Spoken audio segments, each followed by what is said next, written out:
And good evening and welcome to another edition of the Big High School Sports Show on Bull Falls Radio, 98.9 and 1230, online at bullfallsradio.com, mobile devices and Alexa by searching WXCO, and on the Civic Media app.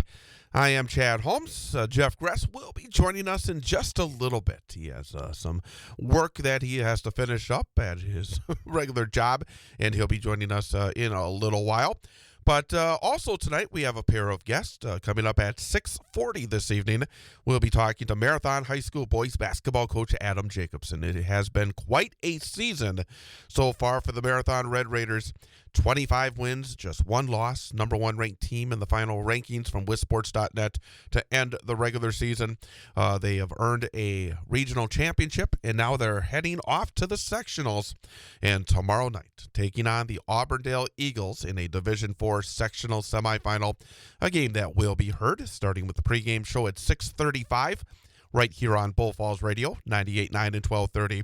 But we'll talk about that one. We'll talk about the season. We'll talk about his team and a whole bunch more with Adam Jacobson, Marathon boys basketball coach, coming up at 6:40.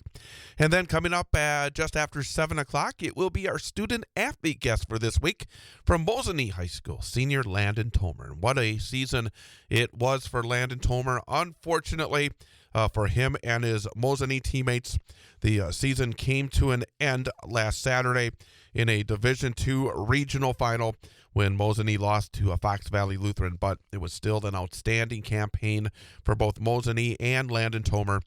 He averaged more than 18 points, 13 rebounds, and 5 assists per game.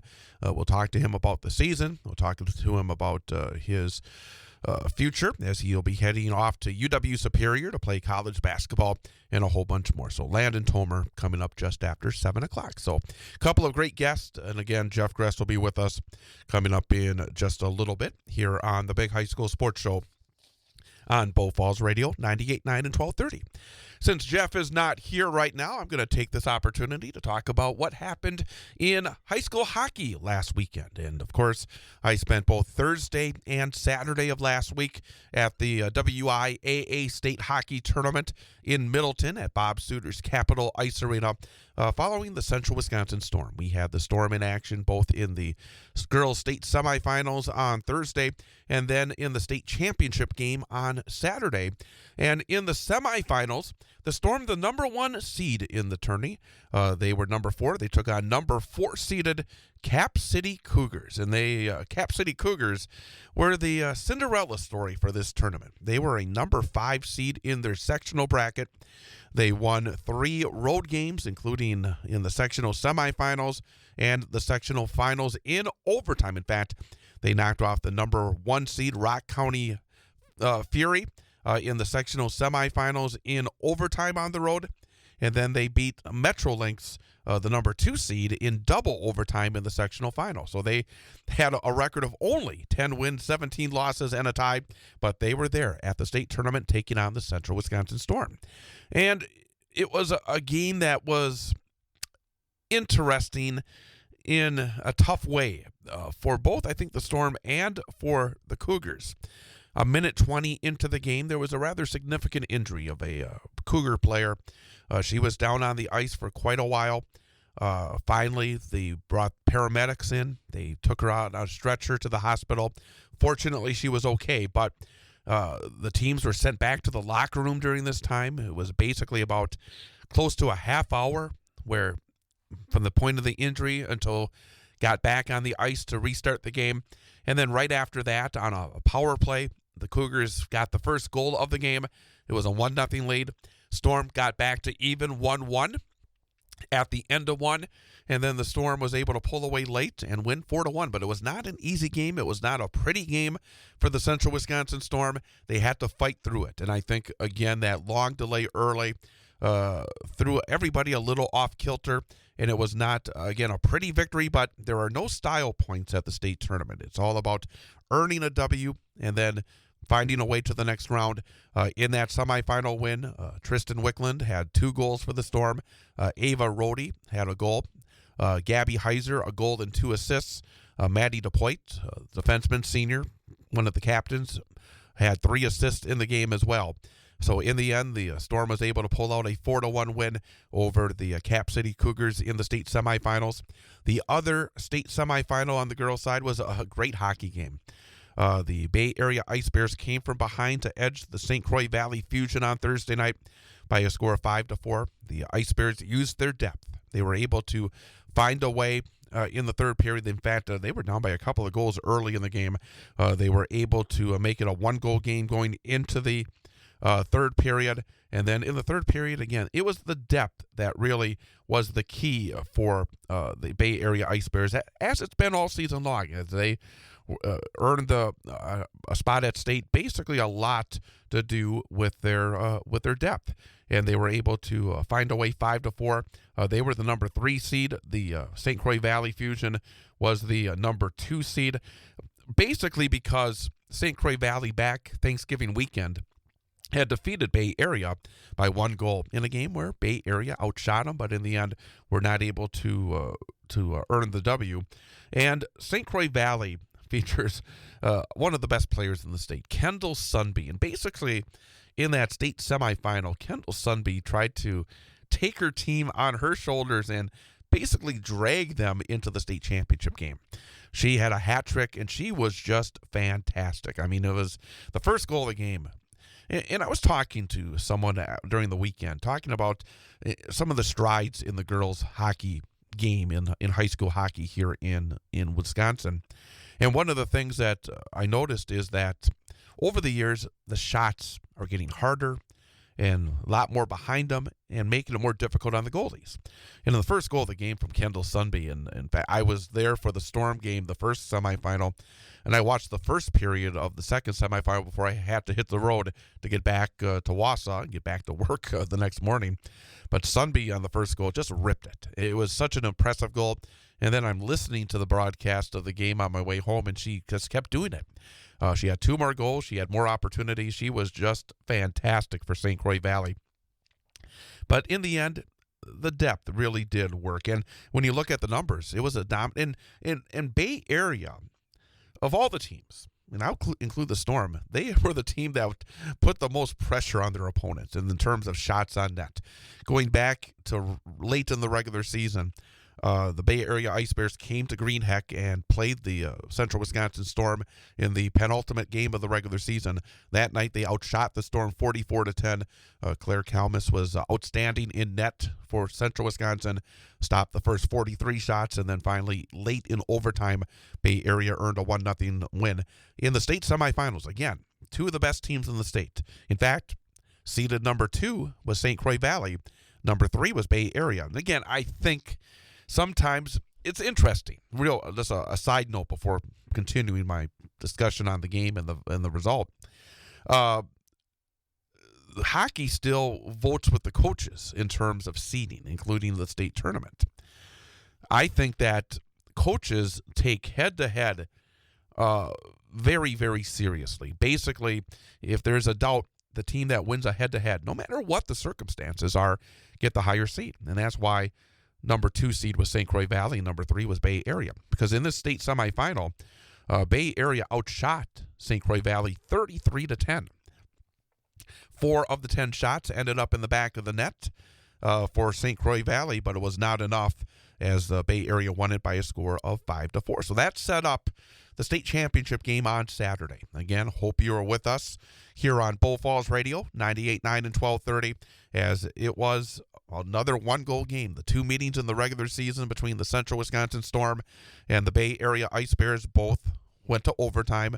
The first game over in Ashwaubenon, over at Cornerstone, the Storm won by a score of 2-1 in overtime. And then in the second meeting, as I mentioned, over at Greenheck late in the regular season, Bay Area beat the Storm 1-0. It was a rather dominant first period, much like the second game between these squads. 11-2 shots on net in favor of Bay Area in the first period, but Claire Kalmus, again, was outstanding between the pipes for the Storm, and it was 0-0. But then early in the second period, the Ice Bears scored on the power play to take a 1-0 lead. All of a sudden, you get a little nervous. State championship game, you fell behind. It had been a struggle to score against Bay Area during the course of the 2 meetings. So you worry a little bit. But it took less than a minute for the Storm to get equal. The Storm got a power play of their own, and then early in the power play, a shot from the point was deflected.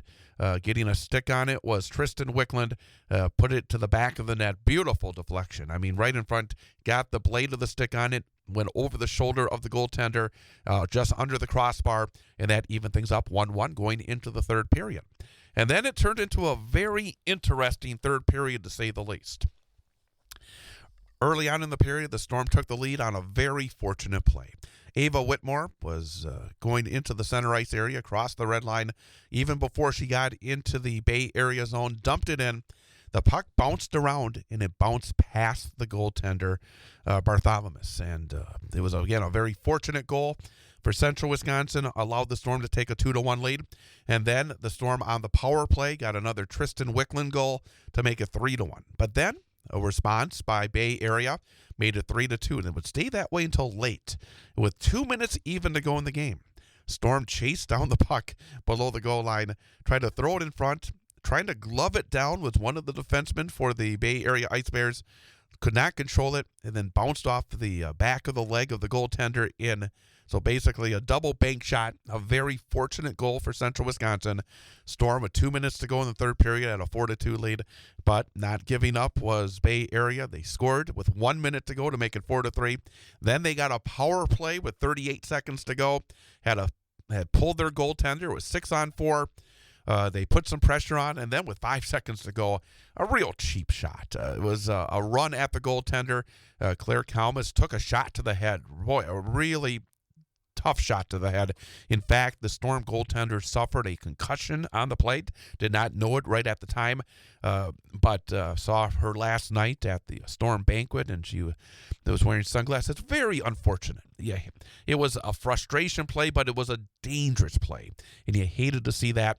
It also took away any final opportunity for Bay Area because they took the penalty, and that meant the faceoff was at the other end of the rink. Storm was able to then run out the clock and win it 4-3. Just an outstanding tournament, really entertaining tournament. And the Central Wisconsin Storm win their second state title in 3 years, the fifth title overall in terms of Central Wisconsin Storm program history, as the Storm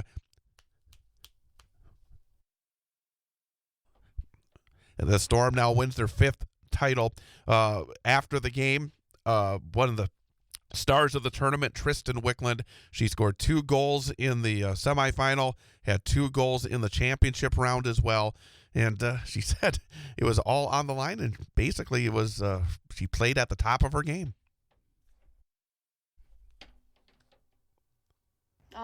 I knew that with this last weekend, I was just going to give everything I have. Like, I have nothing going on for the next week. I can rest. I can do whatever. But these past 2 games were probably my best games of the whole year. And I feel like without this whole team, like, I wouldn't be as successful as I am, and I owe it all to them. Another star for Central Wisconsin at the tournament was their goaltender, junior Claire Kalmus. She's now won 2 state championships in her first 3 seasons as a goaltender for Central Wisconsin. Played in the semifinals 2 years ago, and then played both games this season at state. And she, again, was a huge factor, even in the semifinal. Did not see a lot of shots, but they were high-quality shots against the Cap City Cougars. And then on Saturday, the Storm were outshot by a significant margin, especially that first period when they were outshot 11-2. Claire Kalmus was outstanding in terms of keeping it 0-0 for the entirety of the first period, made some big stops as well to secure the victory. And she says that's the job. Keep it out of the net. Nothing goes in the net. It's always nothing goes in the net. I mean, going into a game, any shot can be a goal. And I know that I have an amazing team around me that plays defense, always grinds it out for me. And when I'm the last line of defense, when it comes to me, it's just stop the puck. It's simply just that. Any shot that comes to me, it kind of just feels it's natural. And I know that all year we've been practicing, hours of hard work, going goalie coach, going everywhere. This is the moment that it'll all pay off. So I just trusted myself, and I know that I had what to do to win.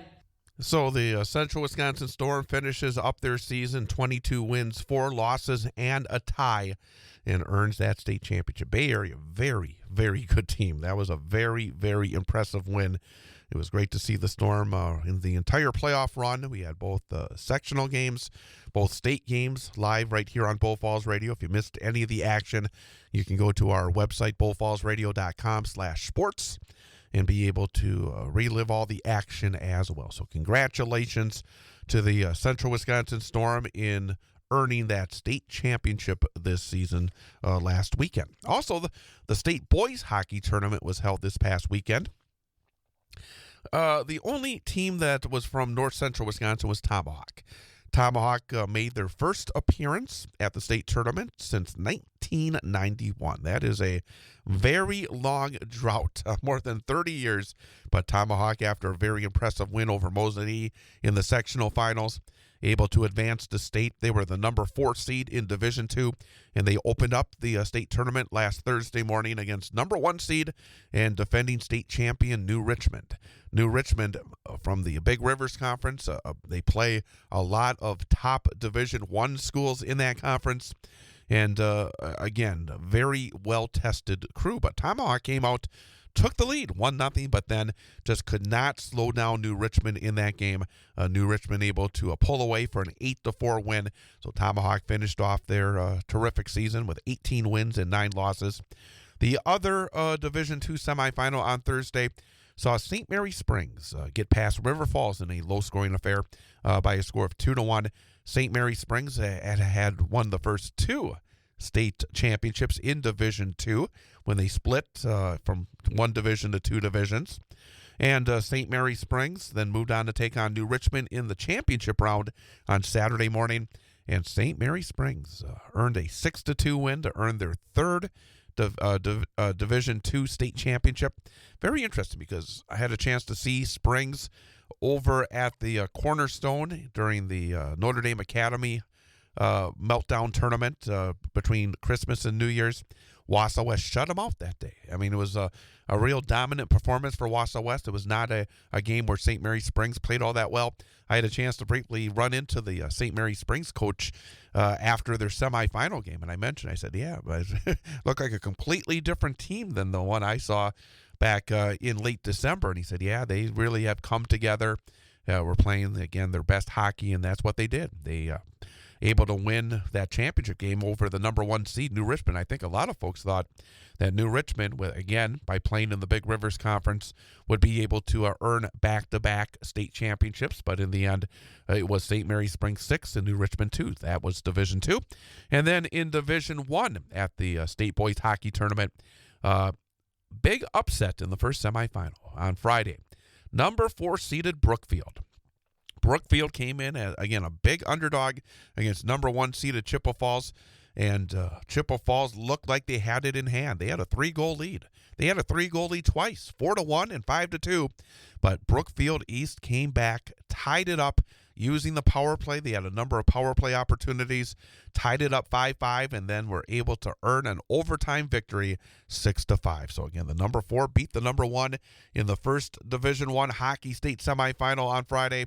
And then in the second semifinal, number 2 seed, defending state champion Notre Dame Academy, defeated the area team Madison Edgewood, the number 3 seed, by a score of 4-1.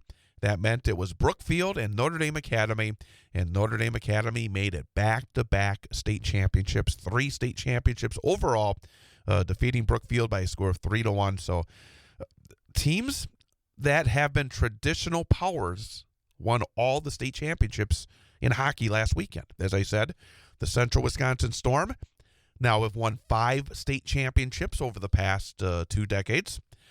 You had St. Mary Springs. As I said, they won the first 2 Division II state championships, and now they've added a 3rd. And then Notre Dame Academy, back-to-back state championships and 3 overall. So again, tradition, the old saying, tradition doesn't graduate. Well, tradition apparently does not graduate with the Central Wisconsin Storm, St. Mary Springs, and Notre Dame Academy, the 3 state champions in boys high school hockey. And it was a good tournament. Again, seeing the action over at Bob Suter's Capitol Ice Arena. as they were able to be able to come and earn the victory. So, again, a very good state championship as the hockey season comes to an end, and we'll get back at it coming up in November. Again, coming up, we will be talking to the head boys basketball coach of the Marathon Red Raiders, Adam Jacobson, and I see he has actually walked on in. So we'll be talking to Adam Jacobson, and then we'll have as well Landen Thomer from the Mosinee Indians coming up a little bit later on in the program. We're going to take a timeout and then come back with more Big High School Sports Show on Bull Falls Radio, 98.9 and 1230. A busy weekend features state championships in hockey, gymnastics, and team wrestling. I'm Travis Wilson, and this is a WisSports.net Minute brought to you by NFHSNetwork.com. More high school sports news after this. Do you ever wish you could be in two places at once? With homework, carpool, practice, and everything else, sometimes you just can't make it to every game. But the NFHS Network's streaming platform makes that a little easier. For just $11.99 a month, you can watch unlimited high school sports live and on demand, at home or on the go. You can watch online or on one of our mobile or connected TV apps. Visit NFHSNetwork.com and subscribe today to never miss another game. This is the busiest weekend of the Winter Sports Tournament Series, as not only do boys basketball teams continue on with regional action and girls hoops teams move into sectional play, but three sports are on to state championships. The WIAA Boys and Girls State Hockey Tournament begins Thursday at the Capital Ice Arena in Middleton. Boys Division II semifinals begin things Thursday, featuring New Richmond, St. Mary Springs, River Falls, and Tomahawk. Later that day, the girls will contest their semifinals, featuring co-op programs from DC Everest, River Falls, De Pere, and Sun Prairie West. Division I boys action is held on Friday, featuring Chippewa Falls, Notre Dame, Edgewood, and the Brookfield Co-op. Championship games for all divisions are held on Saturday. The team wrestling state tournament has been seeded, with state champions crowned at the venerable UW Fieldhouse in 3 divisions this weekend. Last year's champions are not only back once again, but each garnered a top seed. In Division I, Kaukauna is in search of a 4th straight crown. Luxembourg Casco is the returning D2 champ. Fenimore is trying to win a 3rd consecutive championship in Division III. The WIAA Gymnastics State Championships are scheduled for this weekend. Senior Annika Rufinach of Verona Edgewood is back as a 2-time defending state champion in the Division I all-around. This has been a WisSports.net Minute. Check out the WSN podcast this week for a full Boys Hoops playoff preview with Mark Miller. The Marathon High School boys basketball team is just 2 wins away from a trip to the state tournament. On Thursday, the Red Raiders take on Auburndale in a Division IV sectional semifinal. Hear all the action live on Bull Falls Radio, 98.9 and 1230, online at bullfallsradio.com. Mobile devices and Alexa by searching WXCO and on the Civic Media app, starting with the pregame show at 6:35 and the opening tip at 7 p.m. Marathon basketball on Bull Falls Radio is brought to you by County Materials, Marathon Industrial Finishing, Underwood Construction, The Dirks Group, Brickners of Little Chicago, the People State Bank, Four Seasons Screen Printing, Marathon Family Dentistry, Twin Forest Products, the Marathon Athletic Club, Marathon Cheese, Marathon City Sports Center, and Marathon Parts City. Marathon versus Auburndale in a boys basketball sectional semifinal. Thursday starting at 6:35 on Bull Falls Radio 98.9 and 1230.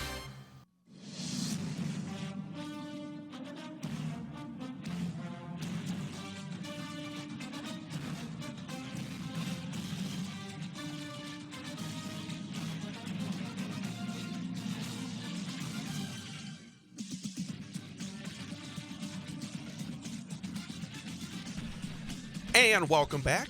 Big High School Sports Show on Bull Falls Radio, 98.9 and 1230. Online at bullfallsradio.com. Mobile devices and Alexa by searching WXCO and on the Civic Media app. I'm Chad Holmes. Again, Jeff Grass will be joining us at any time.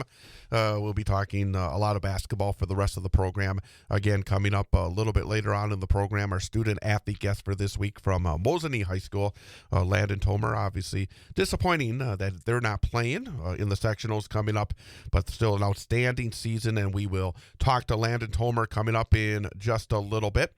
Also, we'll be talking to the head boys basketball coach of the Marathon Red Raiders, Adam Jacobson, as they get set tomorrow night to take on the Auburndale Eagles in a Division IV sectional semifinal, a game that we will have for you right here on Bull Falls Radio 98.9 and 1230. We're going to delve a little bit more into the girls later with Jeff, but I'm going to talk about some of the action that occurred with our area teams. Not as much in terms of the girls making it to sectionals from the central Wisconsin, north central Wisconsin area than we are going to see with some of the boys action tomorrow night. But in Division II, in the girls basketball sectionals last week, Lakeland looking for a second straight trip to the state. They fell to Menominee by a score of 45-35. It was a rematch from last year when Menominee and Lakeland faced off in the Division II sectional championship game, a game that went right down to the wire before Lakeland was able to win by 1. But in this game, Menominee was able to do something very few have been able to do all season long, and that is to slow down Wilmette. And over the years, that's something you don't hear very often. Christina Wilmette had only 9 points in the game. In fact, she had 7 points in the first half on a bit of a run, and then the rest of the game, Menominee really cracked down and held her to 2 points the rest of the way, 9 points in the game. It was tied at 18, and it was kind of a turning point in the game. There was a foul called at the first half buzzer. Menominee had the ball. They were trying to get off a heave at the buzzer from half court, basically a very low percentage shot. But whistle blew.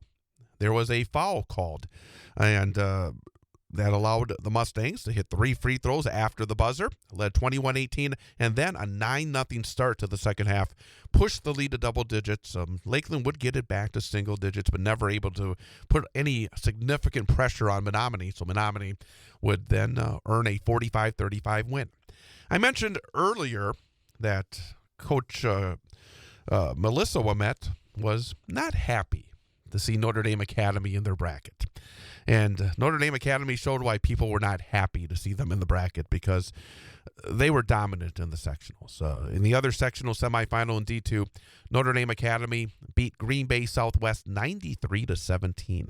And they earned their spot in the sectional championship game against Menominee Saturday. And it was another beatdown as Notre Dame Academy, with 2 of the 5 Miss Wisconsin basketball finalists, defeated Menominee 82-37 to earn their spot in the state tournament. Also, Division III, Wittenberg-Burnhamwood. We talked to their coach 2 weeks ago, talking about their playoff run. They got off to a good start, winning a regional.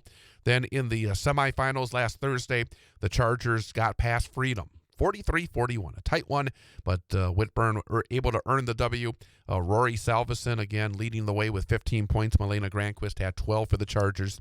And again, a team that lost one of their senior starters just before the start of the playoffs, but still able to win those 3 playoff games, get a chance at a sectional final on Saturday against Xavier.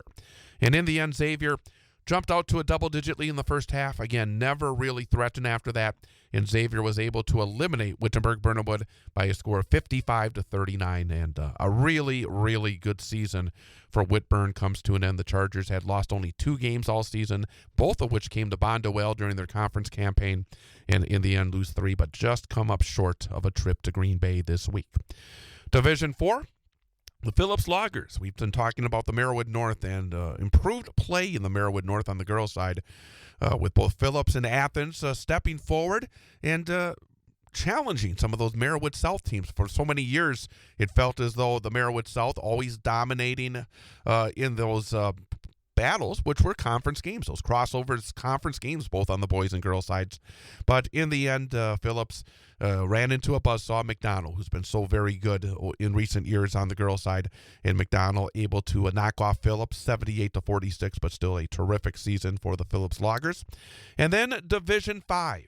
And last week, of course, we had a chance to talk a lot about the Athens Blue Jays with their head coach going into that game against Pittsville, second meeting of the month of February. And in the end, Pittsville wins them both. And last week, it was Pittsville in the sectional semifinals, a game that was played in Merrill, defeated the Athens Blue Jays by a score of 45-37. And then Pittsville, looking for their first trip to state in 2 decades, came up short to Lena. Lena defeated Pittsville in the sectional final on Saturday in Division 5, 66-57.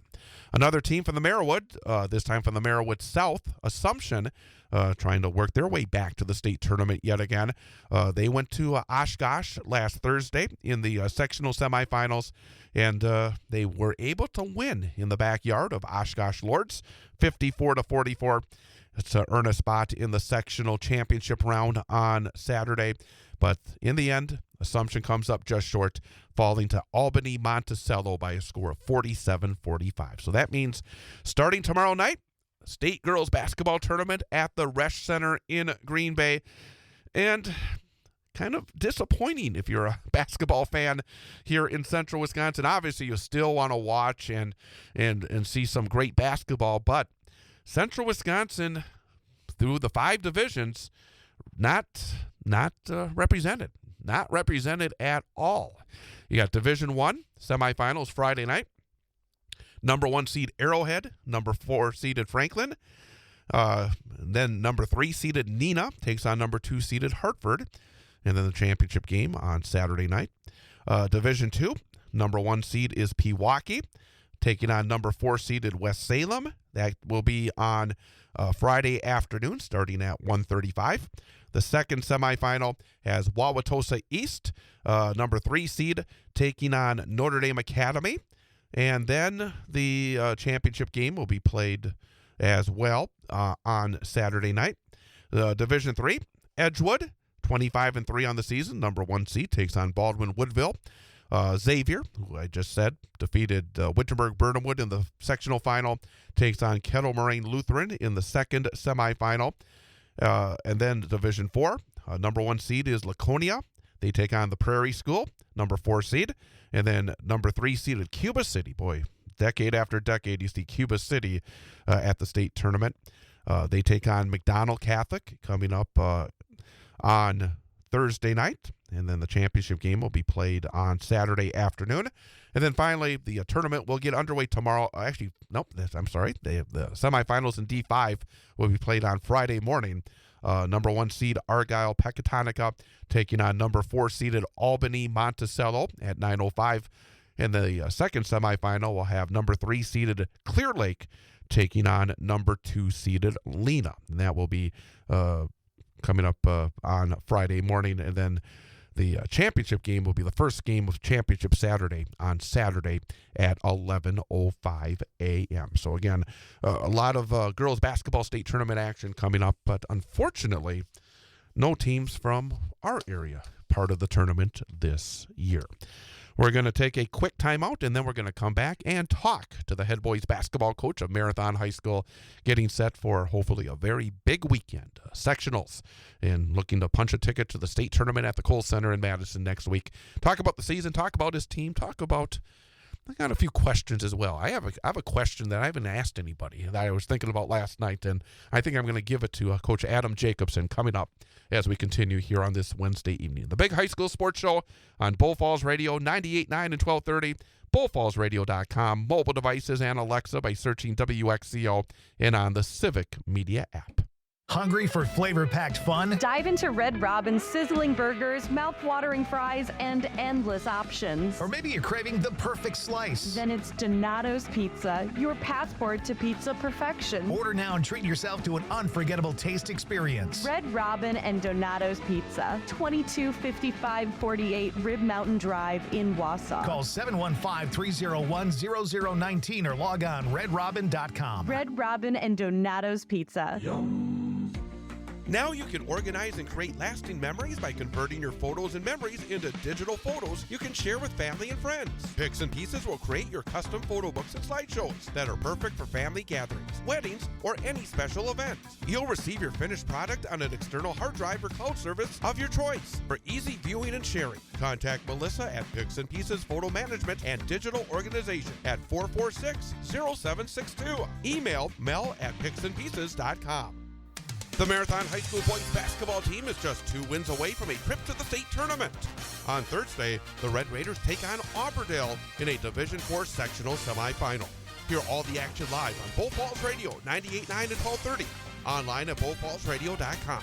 Mobile devices and Alexa by searching WXCO, and on the Civic Media app, starting with the pregame show at 6:35 and the opening tip at 7 p.m. Marathon basketball on Bull Falls Radio is brought to you by County Materials, Marathon Industrial Finishing, Underwood Construction, The Dirks Group, Brickners of Little Chicago, the People State Bank, Four Seasons Screen Printing, Marathon Family Dentistry, Twin Forest Products, the Marathon Athletic Club, Marathon Chiefs, Marathon City Sports Center, and Marathon Park City.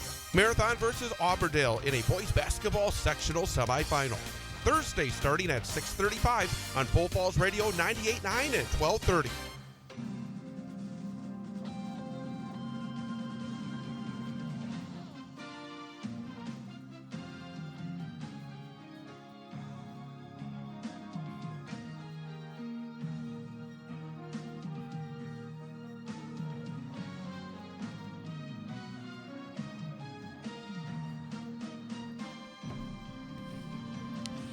And welcome back. Big High School Sports Show on Bull Falls Radio, 98.9 and 1230. Online at bullfallsradio.com, mobile devices, and Alexa by searching WXCO and on the Civic Media app. I'm actually starting with Coach Adam Jacobson of the Marathon Red Raiders early because, doggone it, when I'm flying solo, I ran out of things to talk about here because I didn't have Gress here just to start talking for 3 or 4 minutes and give me a break. But Coach Jeff Gress should be here very soon. But we're going to start with Coach Adam Jacobson of the Marathon Red Raiders. First of all, Coach, I know such a busy week, a big week. Thank you for coming on over and talking to us. Thanks for having me. Good thing I showed up early. And if you could move the microphone just a little bit more, that'd be great. Oh, right here? There you go. All very good.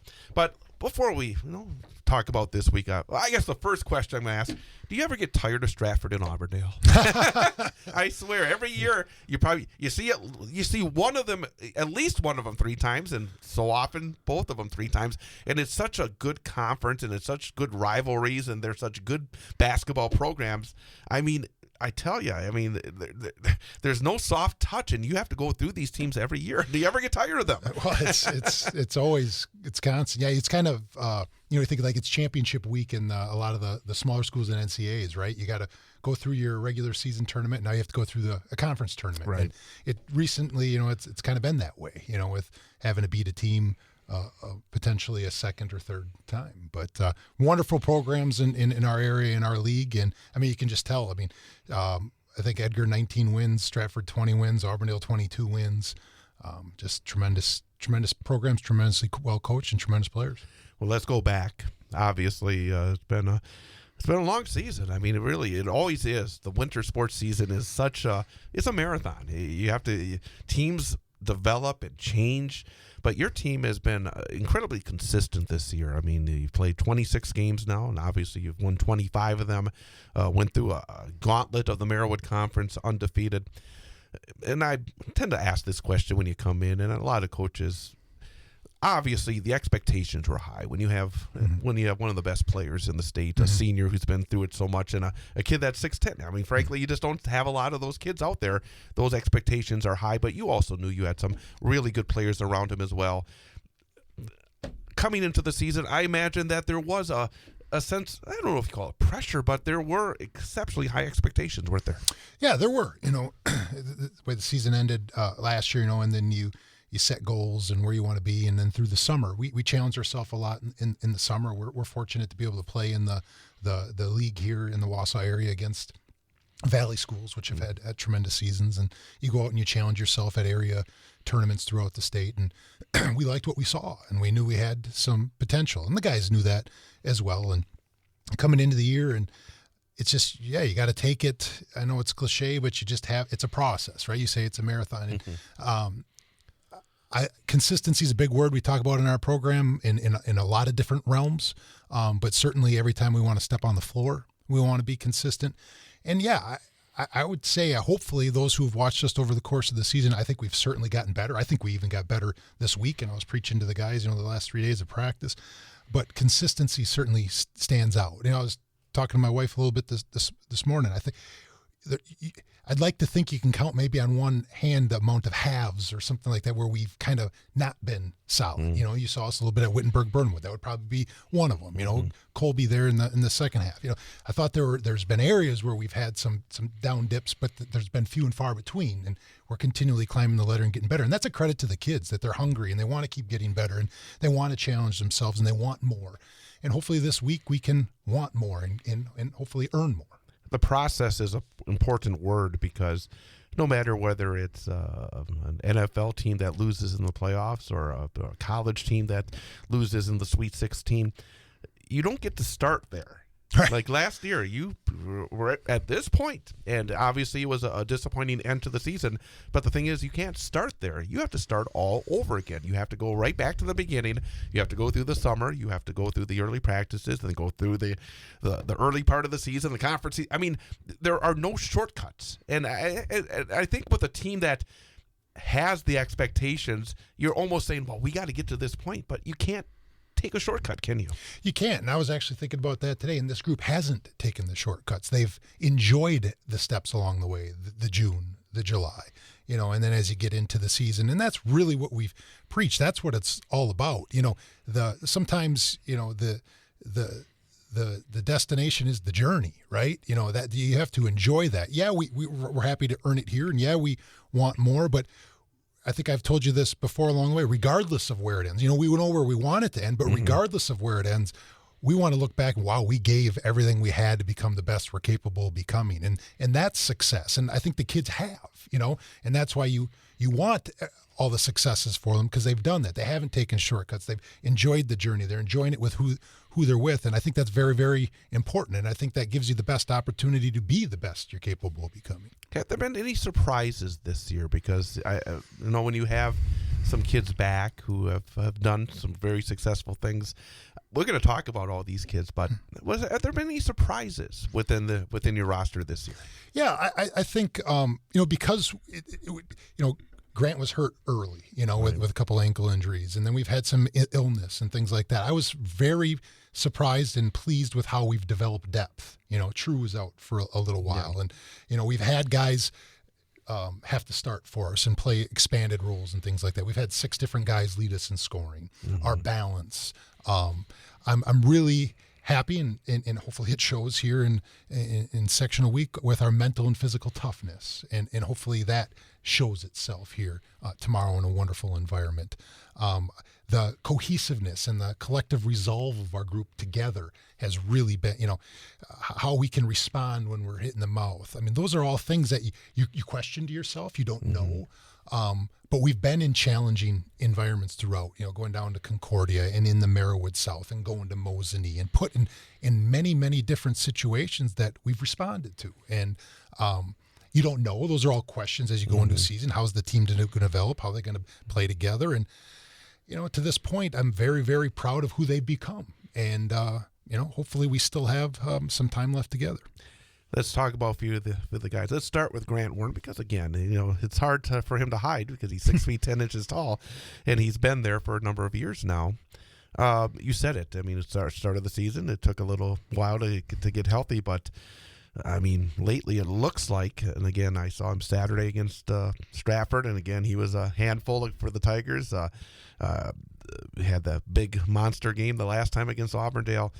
When you look at Grant as a basketball player, and you've obviously had a chance to see him for many years now, what jumps out about what has made him as successful as he's been? Well, coming into this year, how much he's diversified his game. He was a first-team all-conference player as a sophomore, growing into his body, right? More of a back-to-the-basket guy.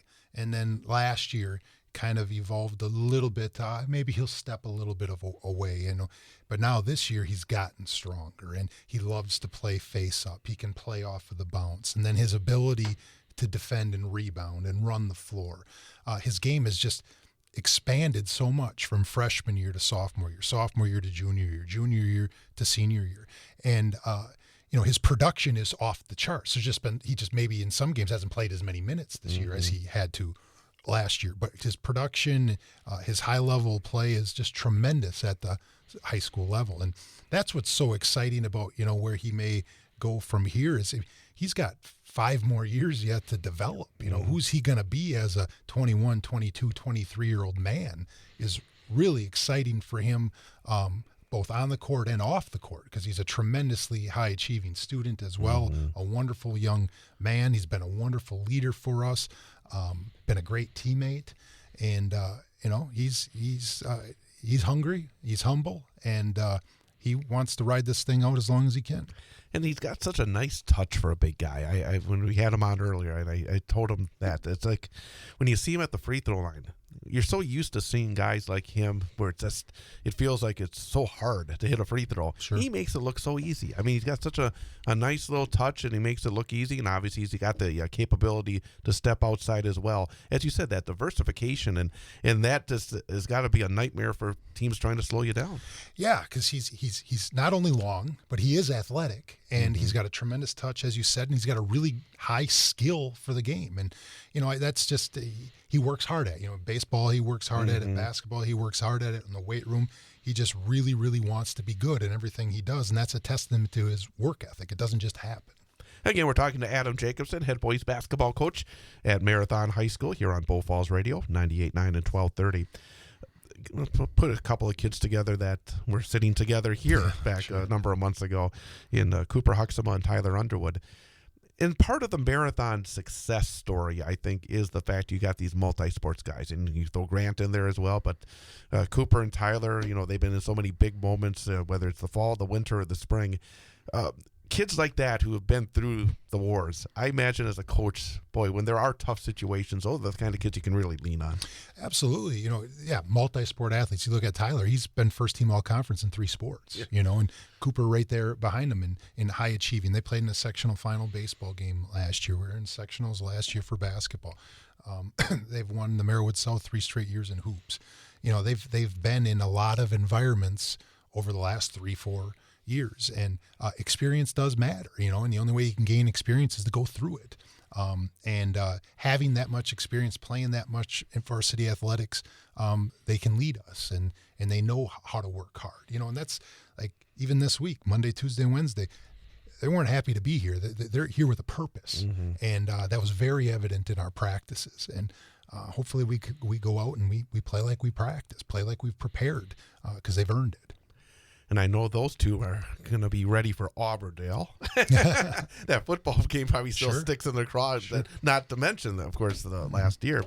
And then you got kids like Drew Wolfel and Truthers, again, guys that have been so productive as well. I mean, as you said earlier, I mean, the thing is sometimes you can get, blinded by, Grant getting 43 against Auburndale and getting all those rebounds. But then you have all these kids that are capable. And sometimes that's not as easy done as said, because you have to be ready for the opportunities and then take advantage. And you got kids that just seem to, when they get that open look or they get that lane to the basket or that moment where maybe Grant's on the bench for a few minutes and you need somebody to step up, they all seem to be very comfortable in moving in their roles. Is that fair to say? Absolutely. And we kind of learned that this summer. We played in a tournament without Grant, and like, wow, these guys can score themselves. And Grant is not only the rebounding and the points, but he's a very willing and able passer, as you've seen. Yes. And we love to play off of each other and share the ball. And you've seen us for many years make the extra pass. And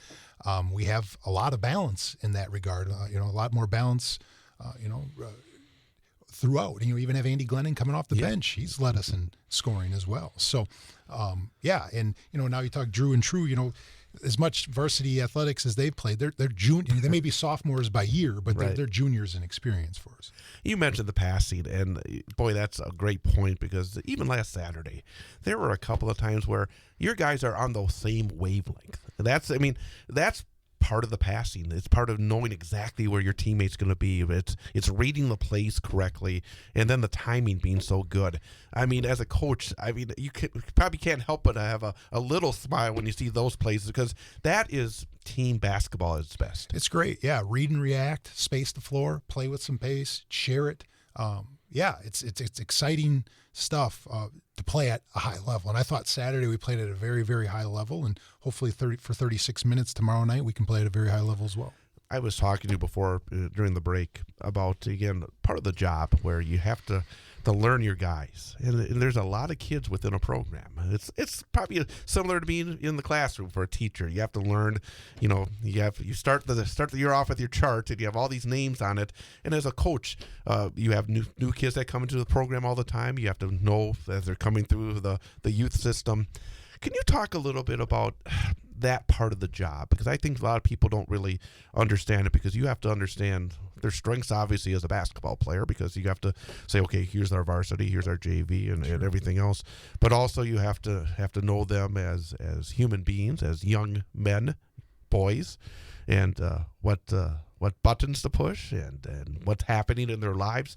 Could you talk a little bit about the importance of that within a successful program? Because you could be the most brilliant X and O guy in the world, but if you're not able to connect with your team, with your staff, with other teachers in the school where you may have to have a word with, how much of a successful program is the X's and O's, and how much of it is truly having that group that comes together, as a program? And I'm not talking about varsity, but great programs, they just keep rolling kids through the system, and you maximize the capabilities of these young men. How could you talk about how you look at, as a leader of a program, maybe what you've learned over the years, maybe that you do better now than when you first started? I mean, that's a tremendously loaded question. I know. Yeah. Well, one, athletics are an extension of the classroom, right? As an extracurricular, I firmly believe that. Academics, obviously, extremely important in the school setting, but the athletics and the extracurricular, whatever that may be, is an extension of that classroom and what can be learned. Teamwork. You think about it from a basketball standpoint, a lot of, we talk about this at the beginning of the year, a lot of what you're trying to accomplish may be countercultural, right? It's not about it's about us. It's about we. It's about what we can collectively accomplish, which is very important. And sometimes, like you said, it's not always about the X's and the O's. Sometimes it's about the Jimmies and the Joes, right? And the relationships you can build. And that's not necessarily just something that started in June. Think about this, and Grant mentioned it when he came here. 13 years ago is when they started their journey as a kindergarten in the Little Reds program. So you're talking about relationships that have materialized both in the classroom and out of the classroom for the past 13 years. So you talk about a culmination, and this is, not just our program, Auburndale's the same. You got 13 years built into this, to try to become the best you're capable of becoming. And you see them in the, I'm fortunate enough, I'm in the teacher, I'm in the classroom. So I get to see these kids in the classroom, on the basketball floor, outside the classroom. And these are relationships that you want to cultivate and build and that carry on, when you go to their wedding, maybe when they get older, or see them around in town. And, I was telling the guys, I was in church the other day, and there's a former player family. There's a former player, it's family. There's a former player, and it's like, it makes you feel old, but it also makes you feel great how they've gone and they've expanded their lives and are wonderful, productive people of our community.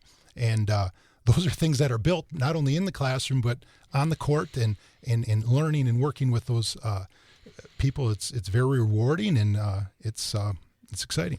And those wins may not show up when we say, Adam Jacobson, whatever the record may be. Whatever's on the left, whatever's on the right. Exactly. Yeah. Those wins are just as big as any of the wins that are on the score sheet. Absolutely. They? And we are very happy to welcome Jeff Gress in. And man, you missed a lot of time here. Not Lombardi time. But the thing about it, make sure you're talking to the microphone so we can hear you. I'm trying. I do spot. I'm trying to figure this out. I will say that I have saved all the Marywood South questions, because I haven't even asked him about the conference, because I knew you were going to come in here and ask about the conference. But have you been listening when you were driving over? Well, no, I wanted to ask him about personnel, and I had this long philosophical one that you just took. No, yeah, I listened all the way over here. Because, I had 10 minutes trying to find a parking spot. That's what I told you. He's probably trying to find parking. And I got out late. Anyways, you want me to go? Yeah, go on. All right. So one of the things I was thinking about is how, obviously all the success you've had at Marathon with the players, the coaches that you have on your staff, the continued job you guys do as a program in the Marywood, the playoff consistency, all that stuff. How big a part has it been from your journey, not as a player and correct me if I'm wrong, as Chippewa Falls? Did you play at Viterbo a little bit too? Playing at, or maybe not a little bit, I don't know how much, but played at Viterbo. A little bit's probably classified pretty well. Played at Viterbo, and then obviously starting off in an outstanding program with tradition, and then carrying on and making it, the program that you're head up on, and continuing that, but also tweaking it to be what's good for everybody else under your see why leadership. I was short, because well, I'm getting to my point here. How big a deal has all those experiences along the way, from your time as a high school player, time as a college player, to learning how it works a little bit at the freshman level, to now being the head of something that you're obviously very proud of, that's done an excellent job here in the area and beyond, in the Merriwood. How big a deal is all those experiences along the way? Everything along the journey, from the playing days to being my first year I coached basketball. I was 22 years old up in Grantsburg. I coached JV girls basketball, and we were 0-19. And then I went to 8th grade, and then I went to freshman. And then, and all along the way, all the people I've worked with and been able to learn from, and the mentors, I still talk to Coach Reiki all the time. I still talk to Coach Culhane all the time. And then a lot of the guys from there, Claude's still with us. And, Chuck Wolf was one of the stages. So, yeah, I'm very fortunate that I get to pick people's brains and throw scenarios, and they can throw stuff, and don't forget about this. But yeah, the ups and the downs, I know we've talked one time you asked me, well, what are some of the main wins you've had? And I don't remember those, but I remember the losses, because those are fertilizer, right? Yeah. We've changed things throughout in our program from year to year off of things that we've fallen short on. And, hopefully in an accumulation of time and age, and maybe there's a little bit of wisdom in there somewhere. And how we talk in a time when we talk about, some teams you look at not being able to have enough guys to support a JV varsity, and other schools like, we only got, a couple, we got 7 guys that are out, or in a girls' program, wherever it is. And every time I talk with you lately, is you have as many teams as a big Division I school does. I mean, the instillment of pride and these kids wanting to be part of something, I think that's a huge deal. You don't get a certificate for that, but that's a huge deal. Yeah, I think, and once again, it starts in our Little Reds. We get close to 80 kids in our K-5 program, right? And then we're fortunate where we have, St. Mary's and we have Mays. We have, teams at each grade level there, and then they come together and they collaborate and they play some travel ball. And then, when they get to the high school, we take pride in the development of every kid. Not every kid's going to be a varsity starter, but they sure can become the best basketball player they're capable of becoming. Yeah. Whether that's on the JV3, the JV2, the JV, the varsity, have the opportunity to become the best player you're capable of becoming. And our kids have really bought into that. They've really tried, and we've had sophomores who've been on the JV2 play meaningful minutes as a varsity player as a senior in a regional final. We've had juniors who've been on JV be all conference as a senior. So it's not a demotion, it's an opportunity. And our kids have really bought into, all right, wherever I'm at, I'm going to make the most of where I'm at. And hopefully in the long run, they become the best pay player they're capable of becoming, and we can become the best team we're capable of becoming. But yeah, we've been very fortunate to, and we're in the area where we can play teams that have 4 teams and stuff like that. We can schedule and we can find opportunities for our kids, which is very thankful. And I think it holds true when you watch your team. I've seen you in games where you clear the bench and you got the subs in, and those kids continue to stay disciplined and they continue to do their role. And I think that just credits down from the coaches to the type of players you have to what you instill in them, because you can see it. There's not loose cannons firing away on a 3-point shot to get those points. They they'll get something within the offense, and it shows that discipline. Did you ask him about Auburndale? Nope, had not. We were basically talked about the team and did not get to Auburndale yet. Didn't talk about the conference or Auburndale yet. Well, let's go to the conference. I mean, I was filling up my. I mean, it's probably going to be, if you want to turn on last year's show, it's probably the same thing. But I was putting those records down on paper again, and it's just like, wow. I mean, this is your 4th place team with either 20 wins or almost 20 wins, right. and just the amount that happens in that Merriwood conference on a given year. What a nice brutality to have to get you ready for that playoff season and get you ready to make your run. I guess the only doubt, you always see him again. Right, you got to go through him again, but it's well earned at that point. So what your thoughts on the conference this year? It's such a privilege, right, to be able to go night in, night out with everybody. And yeah, I mean, Edgar at 19 wins and Stratford at 20 wins, and I think Auburndale's around 22 right now. And Assumption had a nice young nucleus, and Newman certainly got better winning a playoff game towards the end of the year. And the North is really young, so you want to talk about how it continue to develop. The North's going to be up and coming here for years to come. But yeah, I mean, tremendous talent, individual players, tremendous coaches, tremendous balance, and it's just shown, year after year after year, and it makes us better, and that's all you can ask for in a regular season. Tomorrow night it is Auburndale, and again, third meeting. You just saw them at the end of the regular season. I mean, you're going to have a challenge because that's just the way they are. I mean, and the thing about it is they learn from previous matchups. You saw that, I'm sure, last year. What is your mindset this week going into this game in terms of trying to prepare? Do you try to, again, not to give away any secrets, but do you basically say, okay, this has worked so far, or do you try to think, well, maybe Coach Weinfurter is going to be trying something a little different? I mean, the mindset when the term chess match is used too often, but I think in this case it could be apropos. Oh yeah, I mean they're a tremendous program, tremendous players, 2 first-team All-Conference in the Cadens. Chad's as good of a coach as there is in the state. You have to be prepared for everything, and you do that throughout. It's not like, there's 3 days here to prepare for Auburndale. You're doing it throughout to, how can we beat the best teams that are in front of us, and you're always preparing for that. But I'm probably going to give 2 cliches here, but this is really true. One, it's about us. What level can we play at? How well can we defend? How well can we rebound? How well can we take care of the ball? Play, that matters. And then plus everything in the past or whatever, that's all conjecture. That's all wonderful talk, and people can, but it all comes down to 36 minutes tomorrow, right? The previous matchups we've had with them this year, in the past. I get it. I mean, we play each other a ton, right? But it comes down to 36 minutes tomorrow. It's Thursday, March 7th in Merrill. How well do we play? How well do they play? How bad do we, all those things. It comes down to when the ball is tipped at 7 o'clock, it's a basketball game, and the best team that night is going to advance. And all we can do is the best we possibly can, and hopefully it's us in the end who advances. And I apologize if I missed part of this, because I know you're talking about personnel on the way over here, but I was also trying to find a parking spot and not hit anybody and race here. When you get to your personnel, and I was just, as you're answering that, I'm just reflecting on the different players you've had over the years. With every group being their own, having their own stake in it and everything. You think this is one of more of your balanced groups, from what you have from guard play to the big guy to youth to experience to the guys that did such a good job coming off the bench and knowing their role? You think one of more of your balanced groups over the years? It has a little bit of everything. Yeah, I mean, I think that they really love defense. They've defended at a high level. We rebound at a high level. We have a lot of balance. We share the ball well. They play well together. They're wonderful kids. It's as high academic achieving of a group as we've ever had.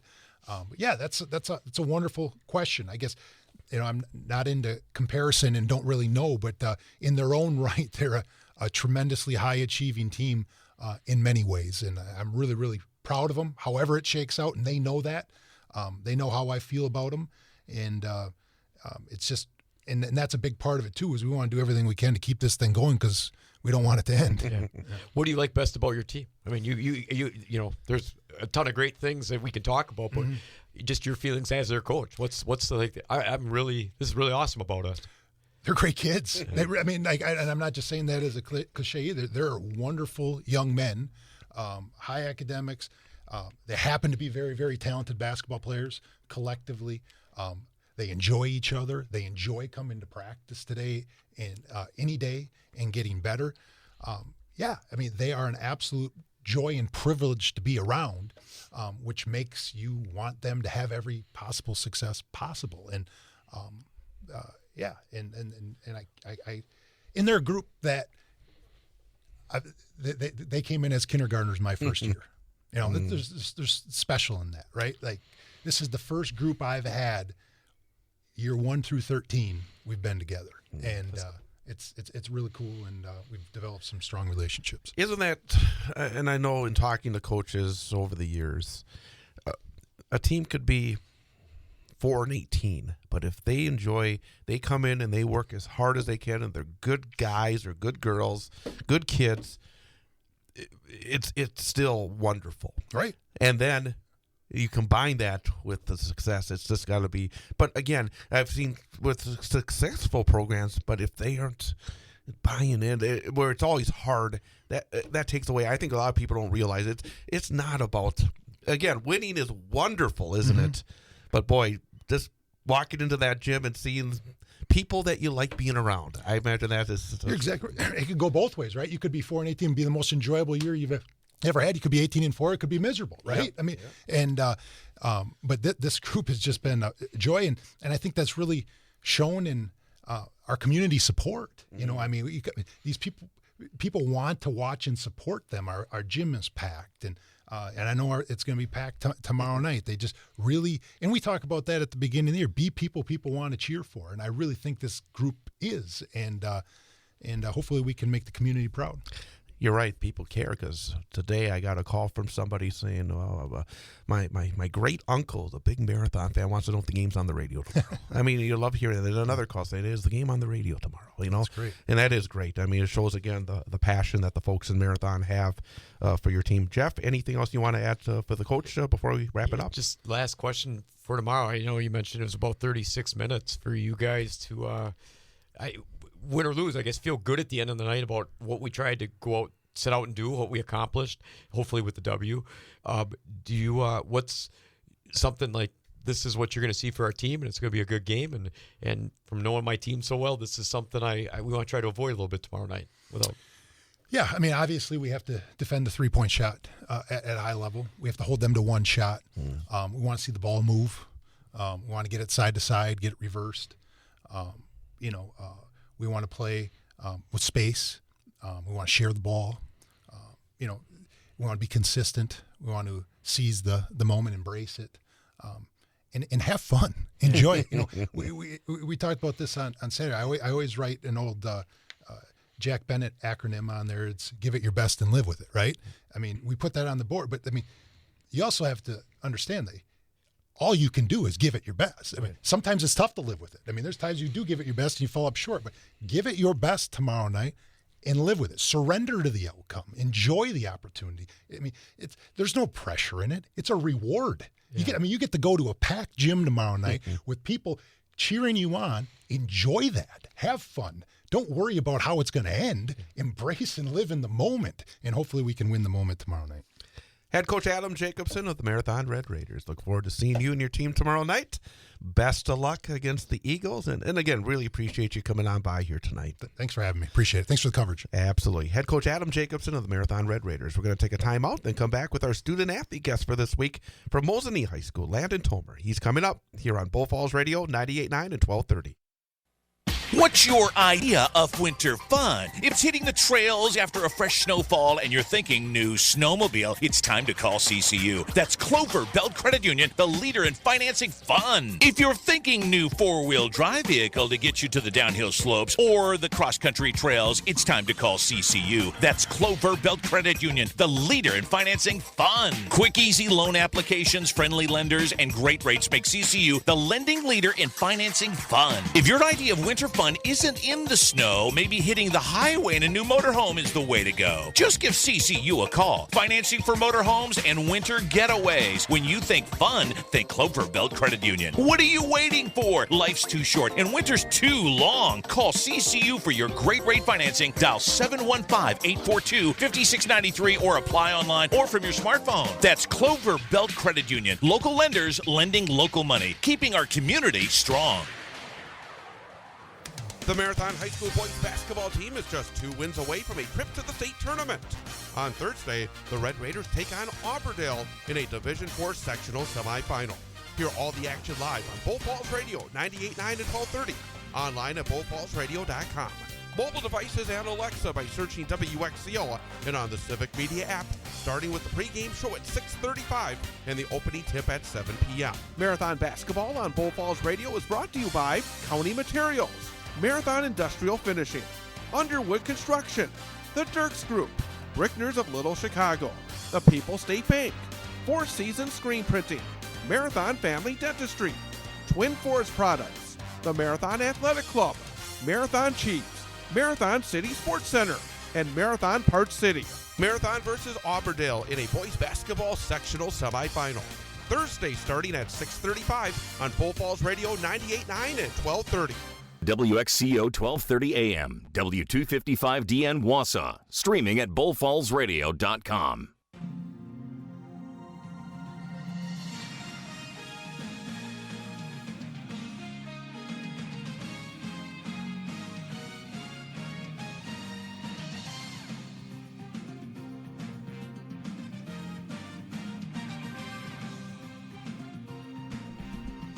And welcome back. Big High School Sports Show on Bull Falls Radio, 98.9 and 1230. Online at bullfallsradio.com. Mobile devices and Alexa by searching WXCO and on the Civic Media app.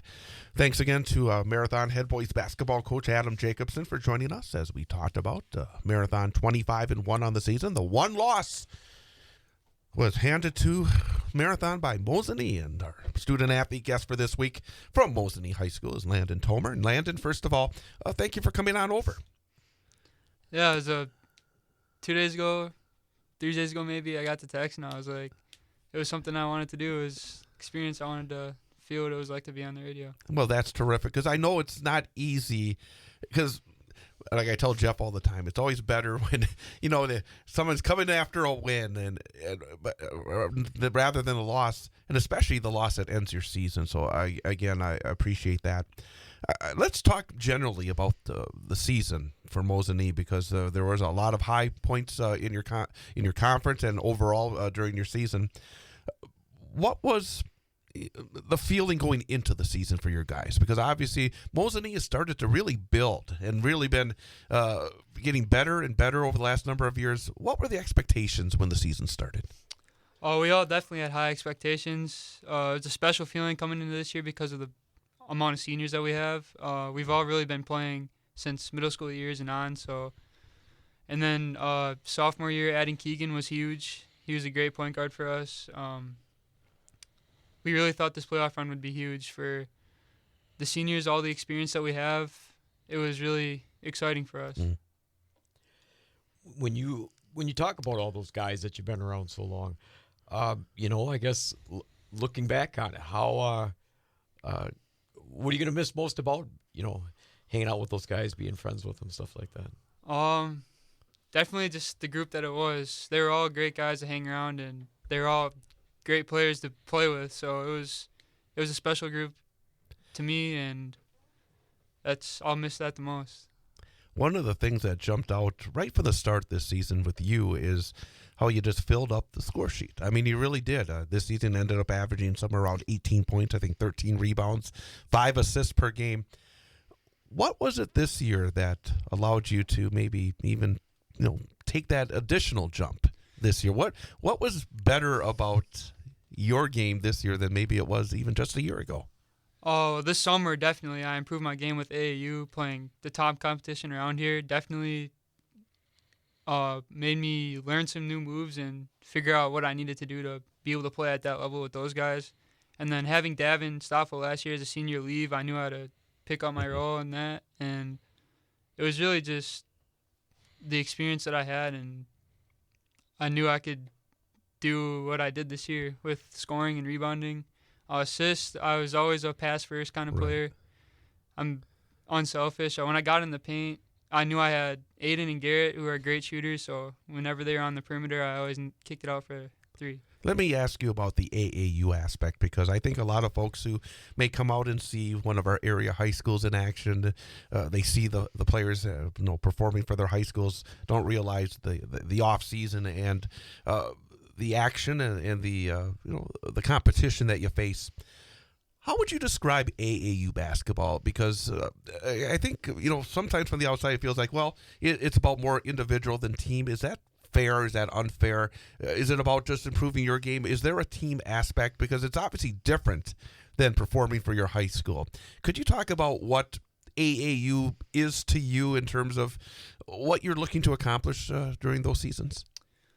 To me, it was really to build my game. I think there's, depending on who you play for, really, there's some team involved, but a lot of the teams, that is true, that is individual, just wanting to build off yourself.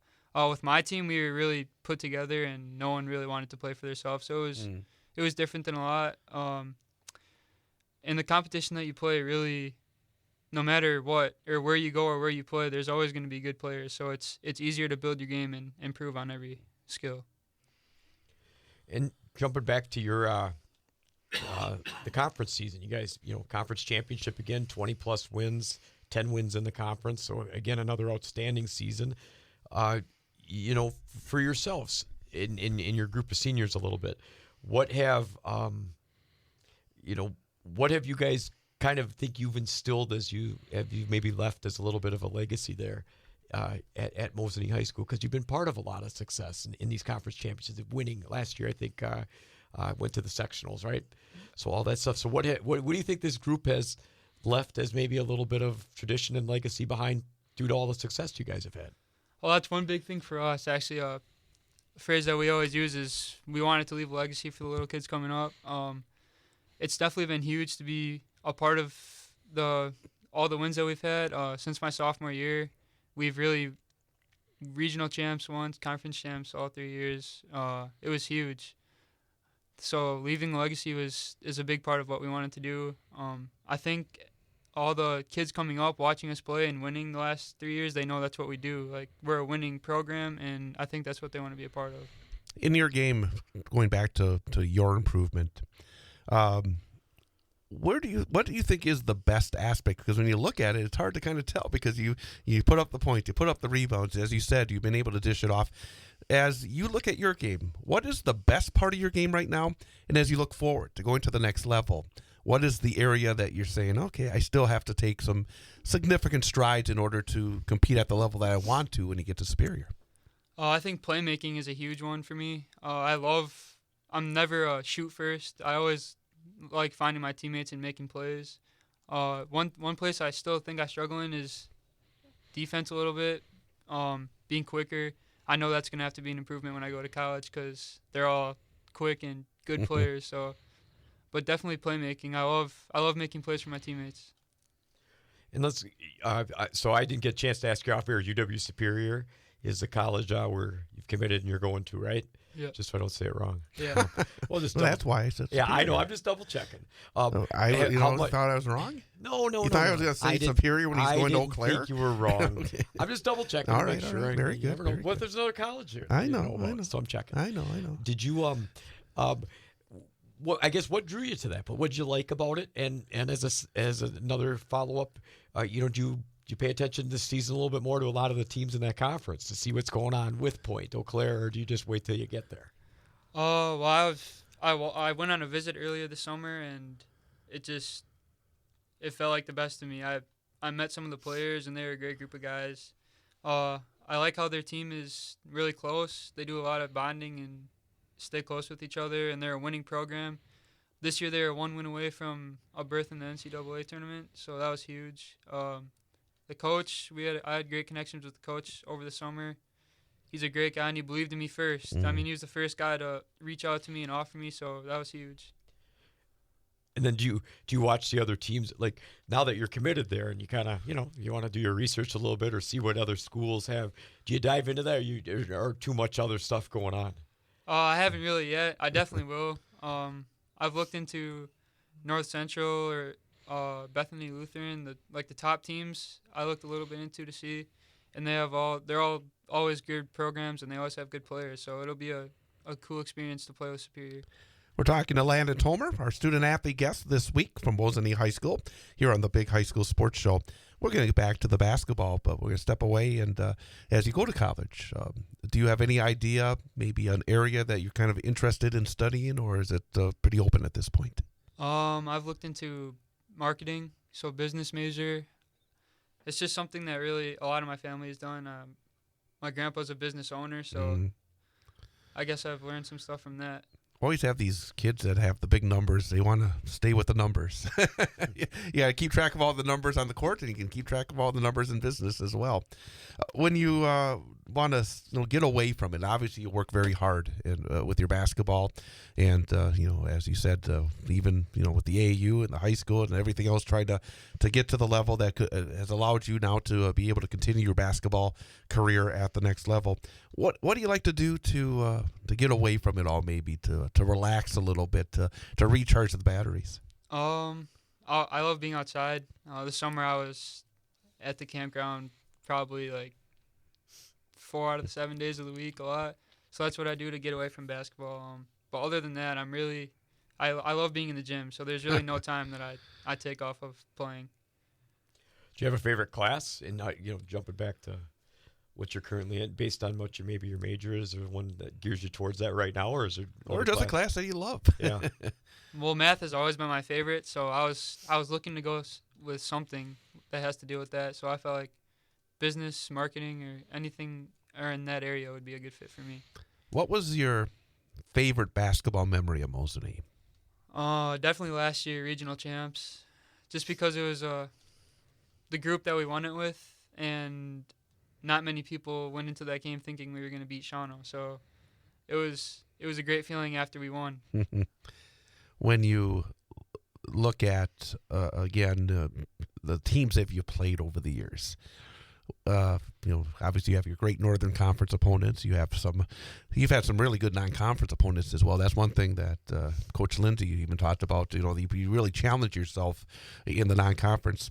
Has there been a favorite rival, a team that, you just really enjoy playing against, that kind of brings the juice whenever you either they come to your gym or you go to their gym? Definitely Rhinelander or Medford. They're always the tough teams for really all of our sports at Mosinee. Rhinelander, going and playing in Rhinelander is always tough, and same with Medford. But this year, one of our conference losses was at Medford, and it's just a tough spot to play. So winning there is always a great feeling. It is a tough place. I've been there a number of times, and it's not a heck. They have to make even the announcers climb up into this little area. It's an odd little gym, isn't it? Yeah. And it gets really loud when it is packed, and it makes for a fun environment, doesn't it? Yeah, it's fun to play there always. That's one thing that we lacked a little bit this year as our home games, is we had not much for a student section, so having other teams coming in with a bigger student section was tough at home games. So, like Chad alluded to a little bit earlier, when a lot of times, when guests come on, that they've been winning, they haven't come off a tough loss. But I guess, when I used to coach, I talk about that locker room after that loss, after your season ends. I always feel like people don't believe me because they're not in it. They're not in the thick of things. They haven't poured their emotions and their hearts out and left everything on the table to do everything they possibly can as a team and for the team and with the group of guys that they love. I guess I ask this because I want listeners to understand that that's not an easy environment to be in after you're done with that final game. So going with that a little bit, when that's over and it's done and you don't get that anymore because you're going on to graduate and that's your last game, what will you and what do you miss most about that? It was definitely an emotional night for a lot of our teammates and coaches. We have Garrett, his dad was a coach, so that was hard for him to see his kid play his last game. Mr. Lindsay was a great coach. He coached us for the last 3 years. We were basically all the same players for the last 3 years because we were all varsity. It was just it was pretty emotional for a lot of people. I'm really just gonna miss playing with them the most because we had talent we had 6 or 7 guys that could do everything that you need to do to win. So it was just a tough one. We mentioned. Oh, I'm sorry. I was just gonna say, the great answer. I appreciate you answering that. Good job. We mentioned when we were off the air, you got put into a very tough bracket, and it was a very competitive bracket. It's still a very competitive bracket. Looking at the game last week on Saturday against Fox Valley Lutheran, what was maybe the difference in that game? What was because obviously you guys still went in there. It was, I think, a tie game at halftime. What was the difference in that game for you? What maybe allowed Fox Valley to advance and you guys not to? Well, we went into the game knowing it was going to be a tough one. It was only our second game for non-conference that we were away, so it's always hard sitting on a bus for an hour and a half and then going into a game an hour later. I think they just had more intensity in the second half, and we knew that if we let Sam and Adam create the whole game, that it was going to be a problem, and that's what they did. They had 28 and 18 points, and we're creating the whole game, so we knew if we couldn't take those two away, it would be a rough one, and we couldn't do it. Jumping forward to UW Superior, and you talked about some of the guys and the coaches all being inviting and all being what you wanted, and the great part about that is you get older, you get to pick your experiences a little more and get a lot more ownership. On that roster, are there guys?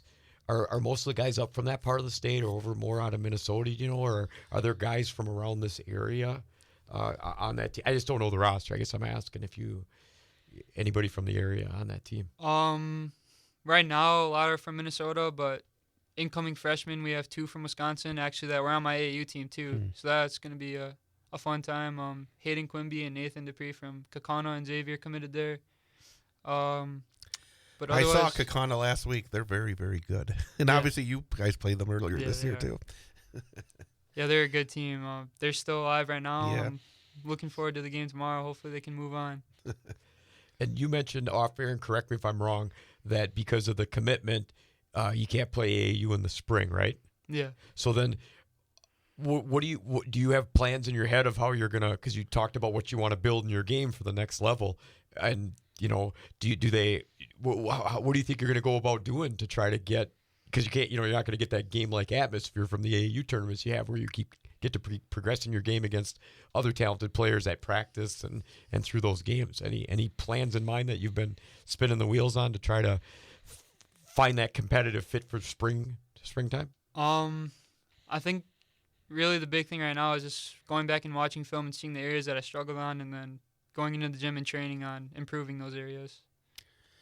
And finally, on this, actually the question works perfectly because now you've crossed the finish line of your high school career. We always ask our student athlete guests, based on what you've learned, and you've been through it all, because now you've finished your basketball journey. For a young player coming into Mosinee, maybe a freshman or a sophomore just starting their varsity basketball journey, what piece of advice would you give? What have you learned over these years that you could tell a young man that is just starting his journey, that based on your experience? The biggest thing to me is just being a good teammate. Everyone likes when you're cheering them up after a mistake or pushing them to work harder. Definitely working hard is another one. Staying in the gym and practicing, getting to where you want to be isn't going to just come, especially on the varsity level. You got to work to be on the starting lineup.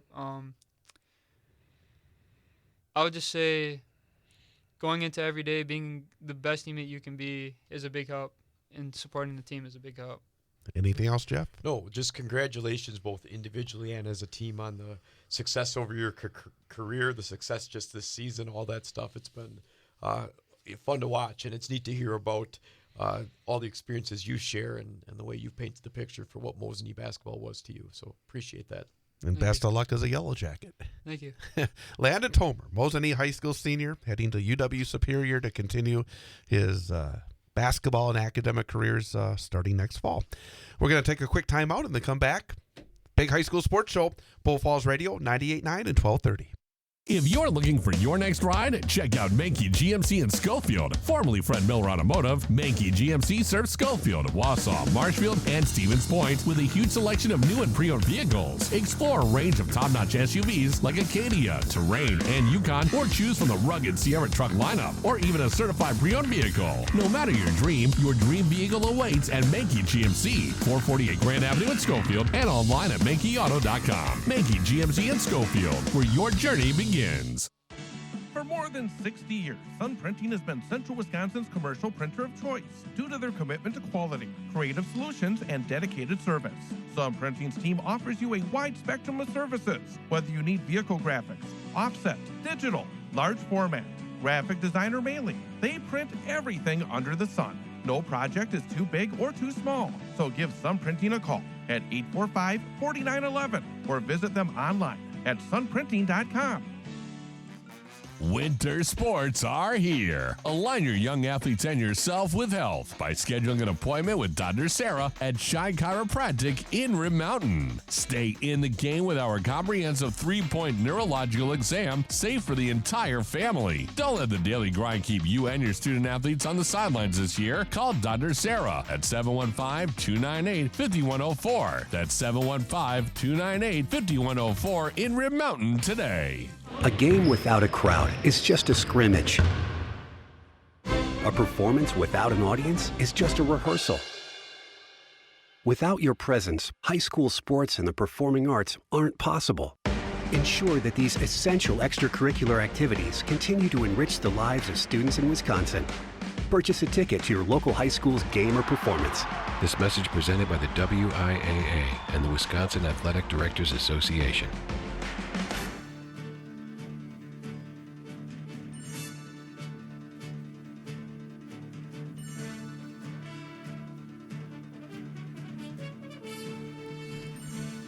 Big High School Sports Show on Bow Falls Radio, 98.9 and 1230, bowfallsradio.com, mobile devices, and Alexa by searching WXCO, and on the Civic Media app. With Jeff Grass, I'm Chad Holmes. Thanks to Landen Thomer for joining us here tonight. And again, it's great that he was able to come in. It's disappointing, when you end that, as you said. I mean, people don't realize if they're not in that room, especially when you're hoping to continue into the sectionals, where, the disappointment. But great for him to come here and talk to us about his team, his season, his future, and again, terrific job. Yeah, I give him a lot of credit because I just remember watching players as that season ends, and even myself when I was a player, you don't want much to do about anything with basketball. Then you wanted to just give yourself a little distance. So for him to come in and share his experience and share what he thought on the season is excellent job. I talked a bit about the results last week in the sectionals for girls basketball, and I think some of the highlights that I was discussing was Lakeland falling to Menominee. That was a rematch of the sectional final from a year ago that Lakeland won by a point to earn a state bid. And Christina Ouimet held to 9 points. I have to give a lot of credit to Menominee for that win. And then in that same bracket, and we touched on the fact that I'd heard from Coach Ouimet that Notre Dame being in that bracket was going to be a big headache, and it certainly was. I mean, they won their sectional games 93-17 and 82-37. Amazing scores for sectionals. These teams make sectionals; they're pretty good. Yep, and tight scores. Exactly. But number one, Lakeland, 35 points. Real quickly, there was a turning point in that game. It was 18-18, and at half court, Menominee tried to fire a three-pointer, and they got a call. And I imagine as a coach, it's just you pull your hair out, number one. Number two, you think, man, ref, it's just, you see, sometimes you'll see contact, and they're not going to make that shot anyways. Made it 21-18, and then 9 points in a row to start the second half, and that was really the basketball game. Yeah, you hate to see a momentum shift like that where it comes off such an ill-advised kind of chuck of a shot where who knows where it could end up. And then without seeing the contact, the first even with as a coach on the side, without seeing the contact, I guess it was what I'm saying from my opinion of not being able to judge it. The coach on the sideline, first thing you're going to try to do is bail your player out a little bit, even though it might not change a little bit. And if it's obviously legit, you're talking about it going into halftime that you got to play smarter because that's a huge swing on those ones where you just don't want to be touched. Sometimes you have to contest it, but it depends. At that point in the game, tied at halftime, if it's a good 35, 40-foot chuck, just let them have it. Wittenberg-Burnhamwood, they had a fantastic season. They earned a tight win over Freedom in the sectional semis. Salveson 15, Grandquist 12, and then Xavier took a double-digit lead in the first half. They basically maintained it and ended Whitburn's season 55-39 on Saturday. 3 losses all season for Whitburn, and again, those are tough when you get that close. I think that the toughest loss would be a sectional final. Because even if you lose at state, you got there. You got the whole experience of state. And to get to a sectional final, I always felt like that was the biggest pressure game.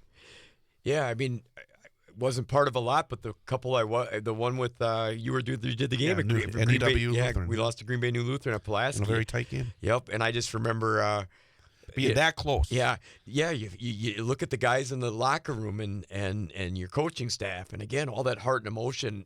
to just pour it out from the season and to say, hey, it was 4, whatever the point total. I know ours. I mean, I still can tell you it was 4 points. Yes, so there's how you can tell that those things sting, and they go back and in those, and like you said, you were talking about Green Bay, Notre Dame blowing people out. I wrote that down. It was 175-54 in the sectional disparity of the scores of the two teams they beat in sectionals. But anyways, that getting that tight, those are usually close games. Usually play pretty well. You've had a taste of it because if you get the 36 minutes, like Coach Jacobson said, and it's yours, and then the ball of fun just becomes huge. Right. You're wined and dined at state a little bit. You get that feeling to say that our team made it, win or lose. You get to go out on the big floor. You get the extra pictures that they take of you. All this stuff where people are escorting you around, making go sure to the media room and big shots. It's a big deal. It's really hard. Now, on the flip side, taking nothing away from Wittenberg-Burnhamore, Coach came on and talked about some of the injuries they had, and they had some big wins. That 25 wins, 3 losses, 12-2 in the conference. Just an outstanding job of making it that far, but the tough side is coming up short and looking back and maybe being like, we could have done this, or we didn't do this, or we messed up here. Division 4, Phillips had a great year, but boy, McDonald's been very good in recent years. They've become a powerhouse in D4. They beat Phillips 78-46 and ultimately made it to the state tournament. And then D5, last week we talked about the Pittsville-Athens game. And Pittsville beat them late into the regular season. They did it again, 45-37 on Thursday. And Pittsville came up short of their first trip to state in a couple of decades. They lost to Lena in the championship game, 66-57. And Assumption came up just short. They went to Oshkosh, beat Lords Thursday 54-44, but then lost to Albany Monticello 47-45. And starting with Phillips, McDonald, like you said, they won the D5 tournament last year. Now they go into D4 and they're down there again. So divisionally, it didn't matter to them. They just went right through it, and that's a pretty significant score again at a sectional semi where you lose 78-46 with Phillips. And I saw them play once on the computer and another time live in person, and the speed with which the girls played and the shots were one of them, I think, I can't remember because they both start with E's, if it's Egebrecht or Eckert. One of them's in the 3-point contest. Both of them are. Both of them are in it? Well, no, I mean, right. Those are the right names. But one of them was in it because they could also light it up from the outside. So, again, a tough loss. Great season, though. Won the conference, finished 20 almost 25 wins again for Athens. Athens, yeah. Pittsville. Again, tight one over against Pittsville. The way the highlights showed from what I saw, some moments that just didn't finish it off. Kind of a similar game as they played a few weeks ago. Yep. Had a couple chances. Yeah, had chances, a couple key mistakes. Shots didn't fall. Pittsville came down and capitalized on it, and obviously ended Athens' seasons. But a good run in the playoffs for having a couple tighter losses, an 18-10 record, and for Assumption, the tough one there because they've had so many state trips. They're 26-3, 16-0 in their conference. I don't think it doesn't take away anything, but once you get the taste of that so often, it becomes a driven expectation that you go to a sectional final, it's a disappointment, which is very rare. Right. Where most people are just like, hey, wow, what a great year. Sectional finals, great year. And I'm not saying that that's what it is because they still had a good season, but that can be the feeling when you're in that tight program that, hey, we got to get it. And you lost a tough one against Albany Monticello in the sectional final. The girls' state basketball tournament gets underway tomorrow. No Central Wisconsin teams at all. No. I mean, that's disappointing. It's tough to unless you know a couple of the players. Right. I mean, I still want to watch because you want to see the best players in action, but and the best teams. And there's some players that I'm looking forward to seeing. Nina, they finally got there. Yeah, we talked about. I know, that. What a disservice it would be. And they were the lower seed twice, and they were able to get there. So yes, there's still things to watch for, and you just love to see the best. But it's always nice to have some of our area teams in this year, and frankly, it's the way it is. I mean, we talked about it. I think that in the Valley, it was not, they're just not at that level right now, the Ninas and the Hortonvilles of the world. Yeah, they didn't play out in terms of the, their seeding was rightfully so. Yeah, because it is what it is. They got knocked out when they should have, basically, if you want to pinpoint it that way. And I think it's tough because, we all go from fans from maybe where we were alumni to maybe where we coached or where we played or whatever it is. And then outside of that, you want to see Central Wisconsin area. Teams you're familiar with. That you're familiar, yeah, and are from your area, and you want to see them do well. And I don't know, I wrote up a couple things on the state tournament, but I almost had to force my pen to paper because it's like, no offense, but I'm happy that these teams made it because they should be propped for that. There's some outstanding statistics, some outstanding records. There's going to be some outstanding stories to tell after these teams play each other. But for our area and what we want to see out of it, it's not represented, and then it's tough to want to lack of care. I guess it's tough to care. Whatever happens. Well, you watch as basketball fans, and then hopefully find some stories that catch your attention, but at the same time, it's.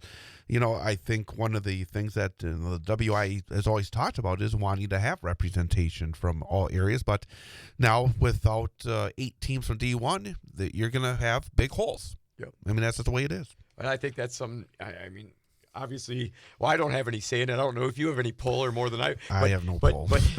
But just looking at that 6-team representation, pushing it as far as it can for D1. I mean, if I was a Division I boys soccer coach, I'd really want that because I think they're underrepresented in geographical areas because of that. We're going to take a time out and talk about the boys, talk about what happened, what's going to happen in a big sectional weekend. That's coming up in 2 minutes here on Bull Falls Radio, 98.9 and 1230.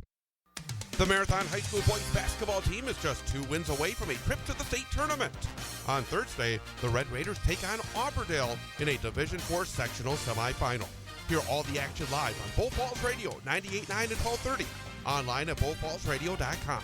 Mobile devices and Alexa by searching WXCO and on the Civic Media app, starting with the pregame show at 6:35 and the opening tip at 7 p.m. Marathon basketball on Bull Falls Radio is brought to you by County Materials, Marathon Industrial Finishing, Underwood Construction, The Dirks Group, Brickners of Little Chicago, the People's State Bank, Four Seasons Screen Printing, Marathon Family Dentistry, Twin Forest Products, the Marathon Athletic Club, Marathon Cheese, Marathon City Sports Center, and Marathon Parts City. Marathon versus Auberdale in a boys basketball sectional semifinal. Thursday starting at 6:35 on Bull Falls Radio 98.9 and 1230. We are the NFHS. That stands for the National Federation of State High School Associations.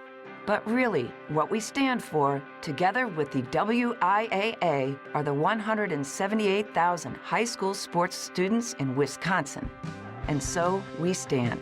We stand for the runners, soccer and basketball players.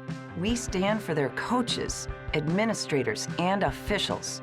We stand for the swimmers, football players, and wrestlers. We stand for the golfers, softball, and volleyball players. We stand as the national leader and advocate for high school athletics and all who participate in them and make them possible, because it is our purpose to ensure that high school students get to play, perform, and compete together. To learn more about who we are and what we stand for, visit nfhs.org.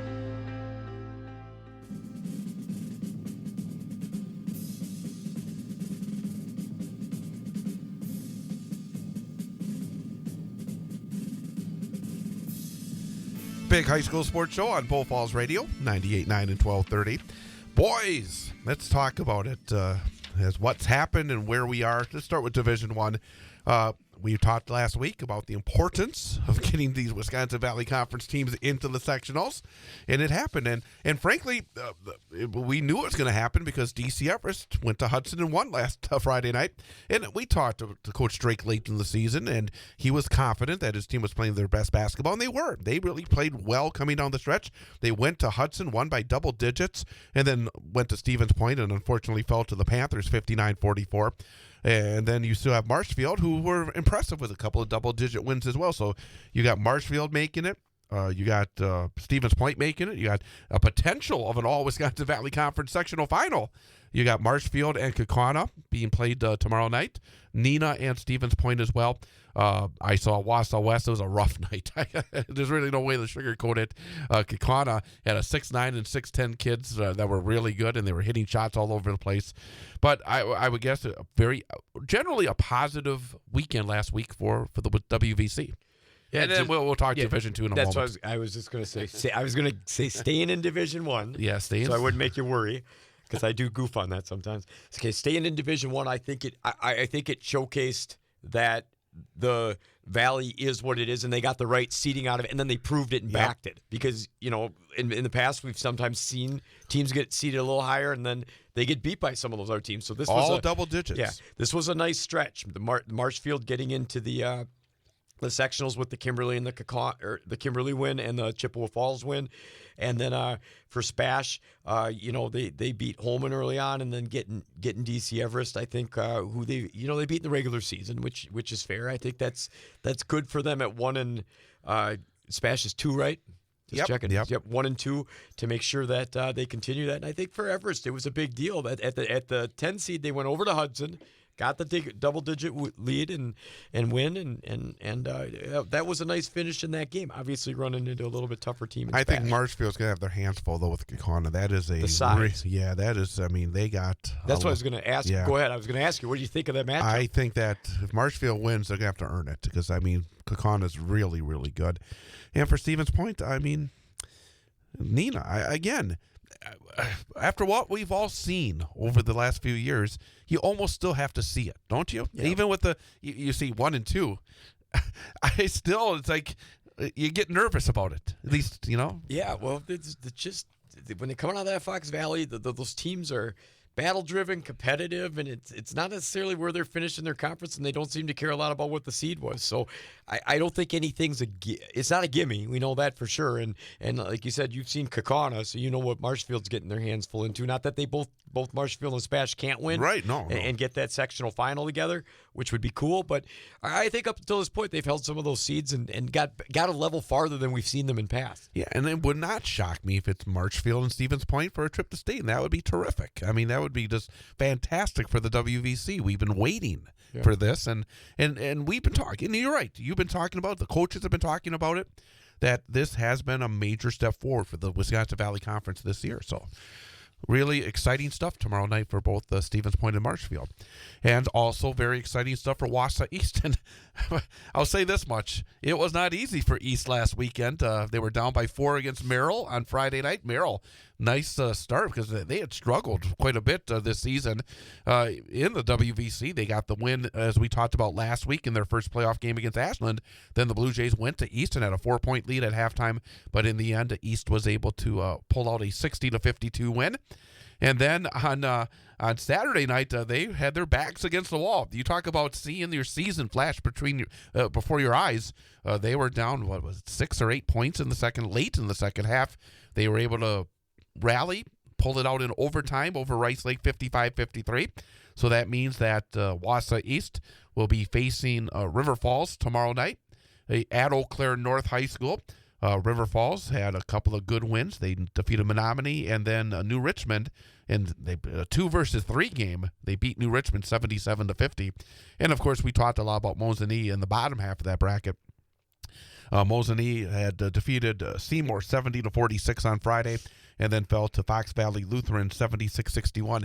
And I think Mosinee was this close to getting to sectionals because Fox Valley Lutheran was taken to overtime by La Crosse Central and won by 2. If La Crosse Central would have pulled that out, then Mosinee would have been home in that game Saturday. And, of course, at this time of year, that would be huge. Well, just getting to the places. And unfortunately, you sign up for some of these gyms early on. Like I know for the East game, they had this game signed up for, but you got to play on a neutral site when you get to the sectional point. So, you know, one of the has not always been the case. No, and I don't buy. You know, sometimes they move these locations based on what's available and what they can kind of get you to. And let me ask you this: is it fair if a team has to drive an hour and a half and the other one has to drive 40 minutes? I mean, I know. You know what I mean? I know, but I know everybody gets off the bus. But I'm just saying it's a little bit different prep work. But anyways, they should not be home though. No, I'm not saying home. I'm just saying when the travel disparity is a little bit different. Is that fair? Something to debate later on. But for East, you know, congrats to Coach Garrett and his team and program. They you know, it's they found ways both nights. That's what I'm saying. It's not easy. There's nerves built up. There's things that happen on the court that you got to play through that are causing you not to have the lead on the scoreboard and to fight through it in both games where they were both down. I watched both of them. I saw kids make plays. I saw kids when they had to.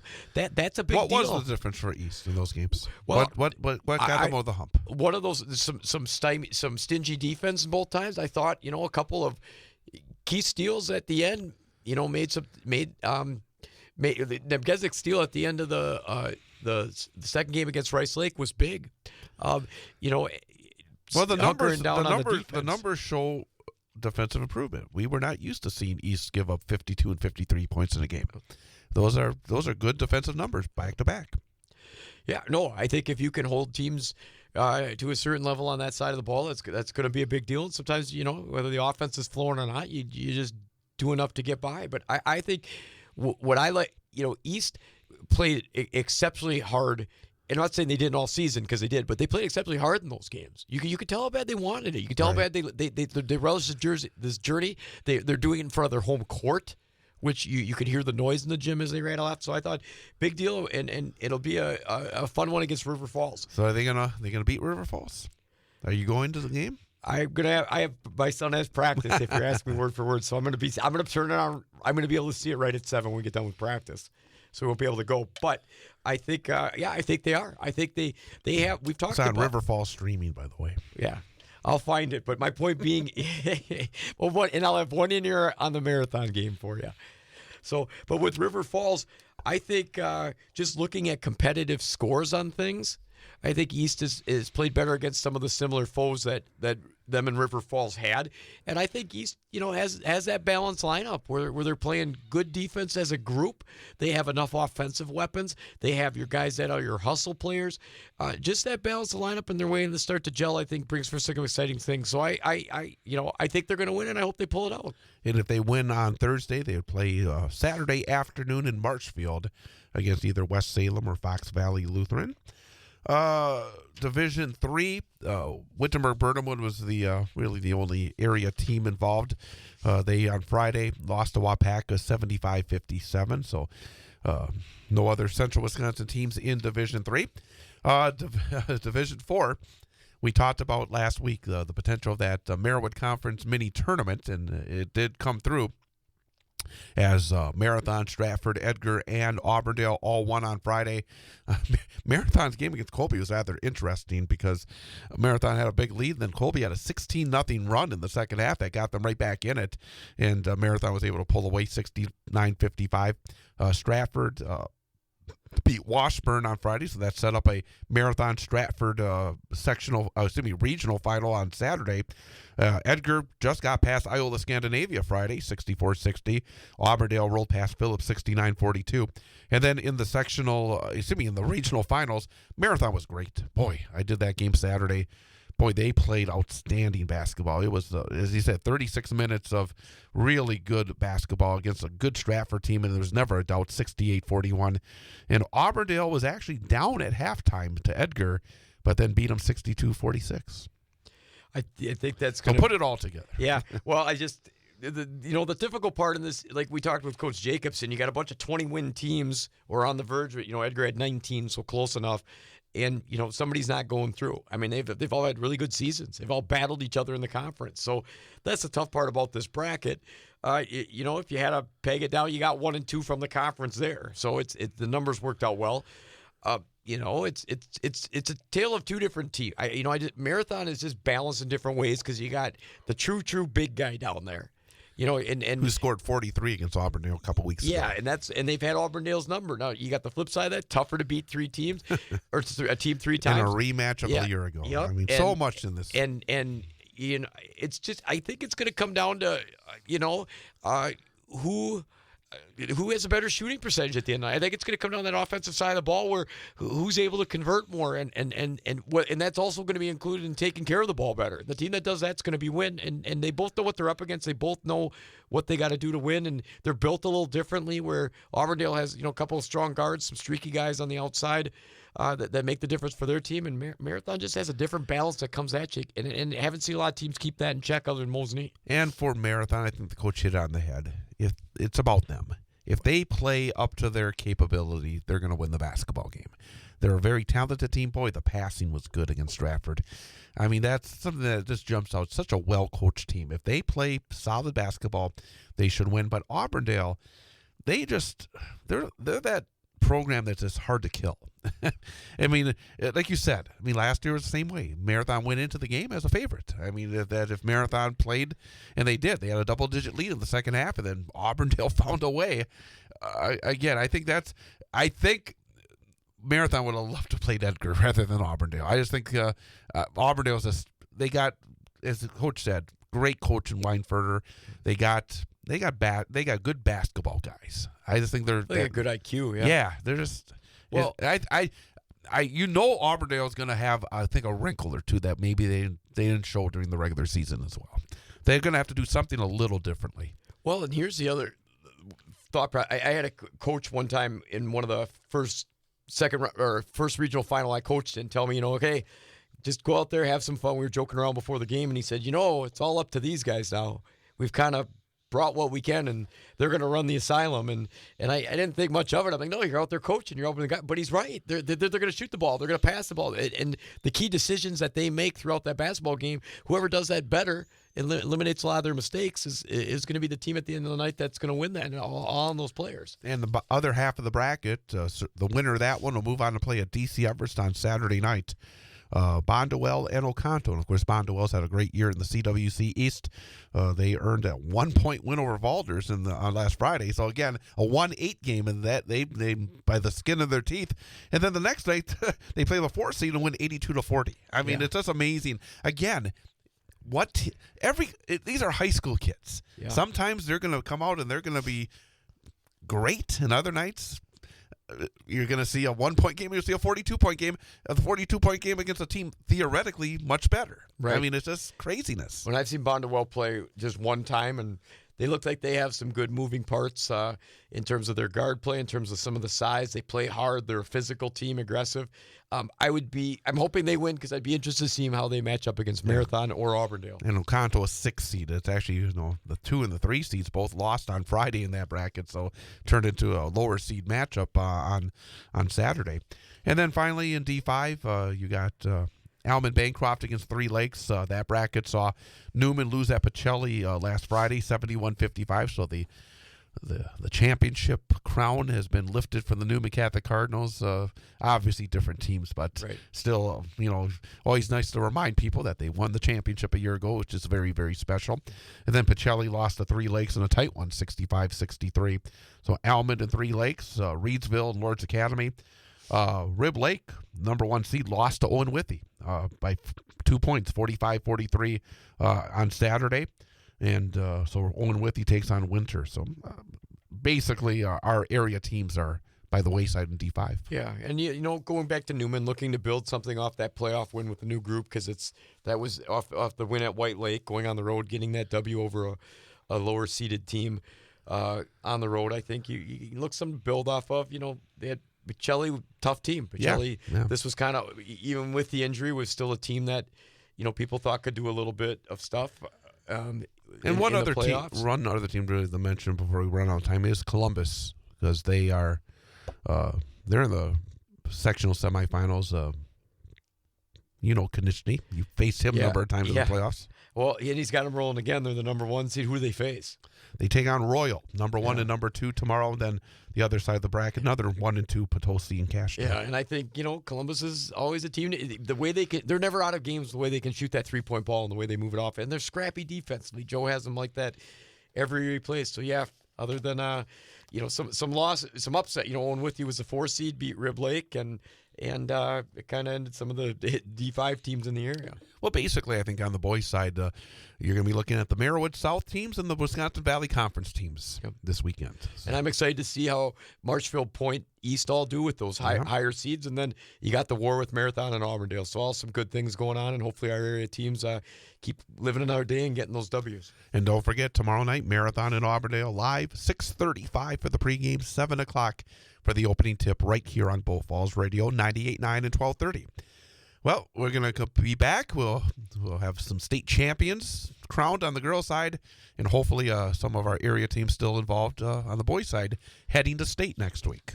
Sounds good. It'll be an awesome time. That's Jeff Gress. I'm Chad Holmes. Thanks again to Adam Jacobson and Landen Thomer, our guests tonight. And make sure you join us again next Wednesday, 6 till 8. Big High School Sports Show here on Bull Falls Radio, 98.9 and 1230. WXCO 1230 AM, W255DN Wausau, streaming at bullfallsradio.com.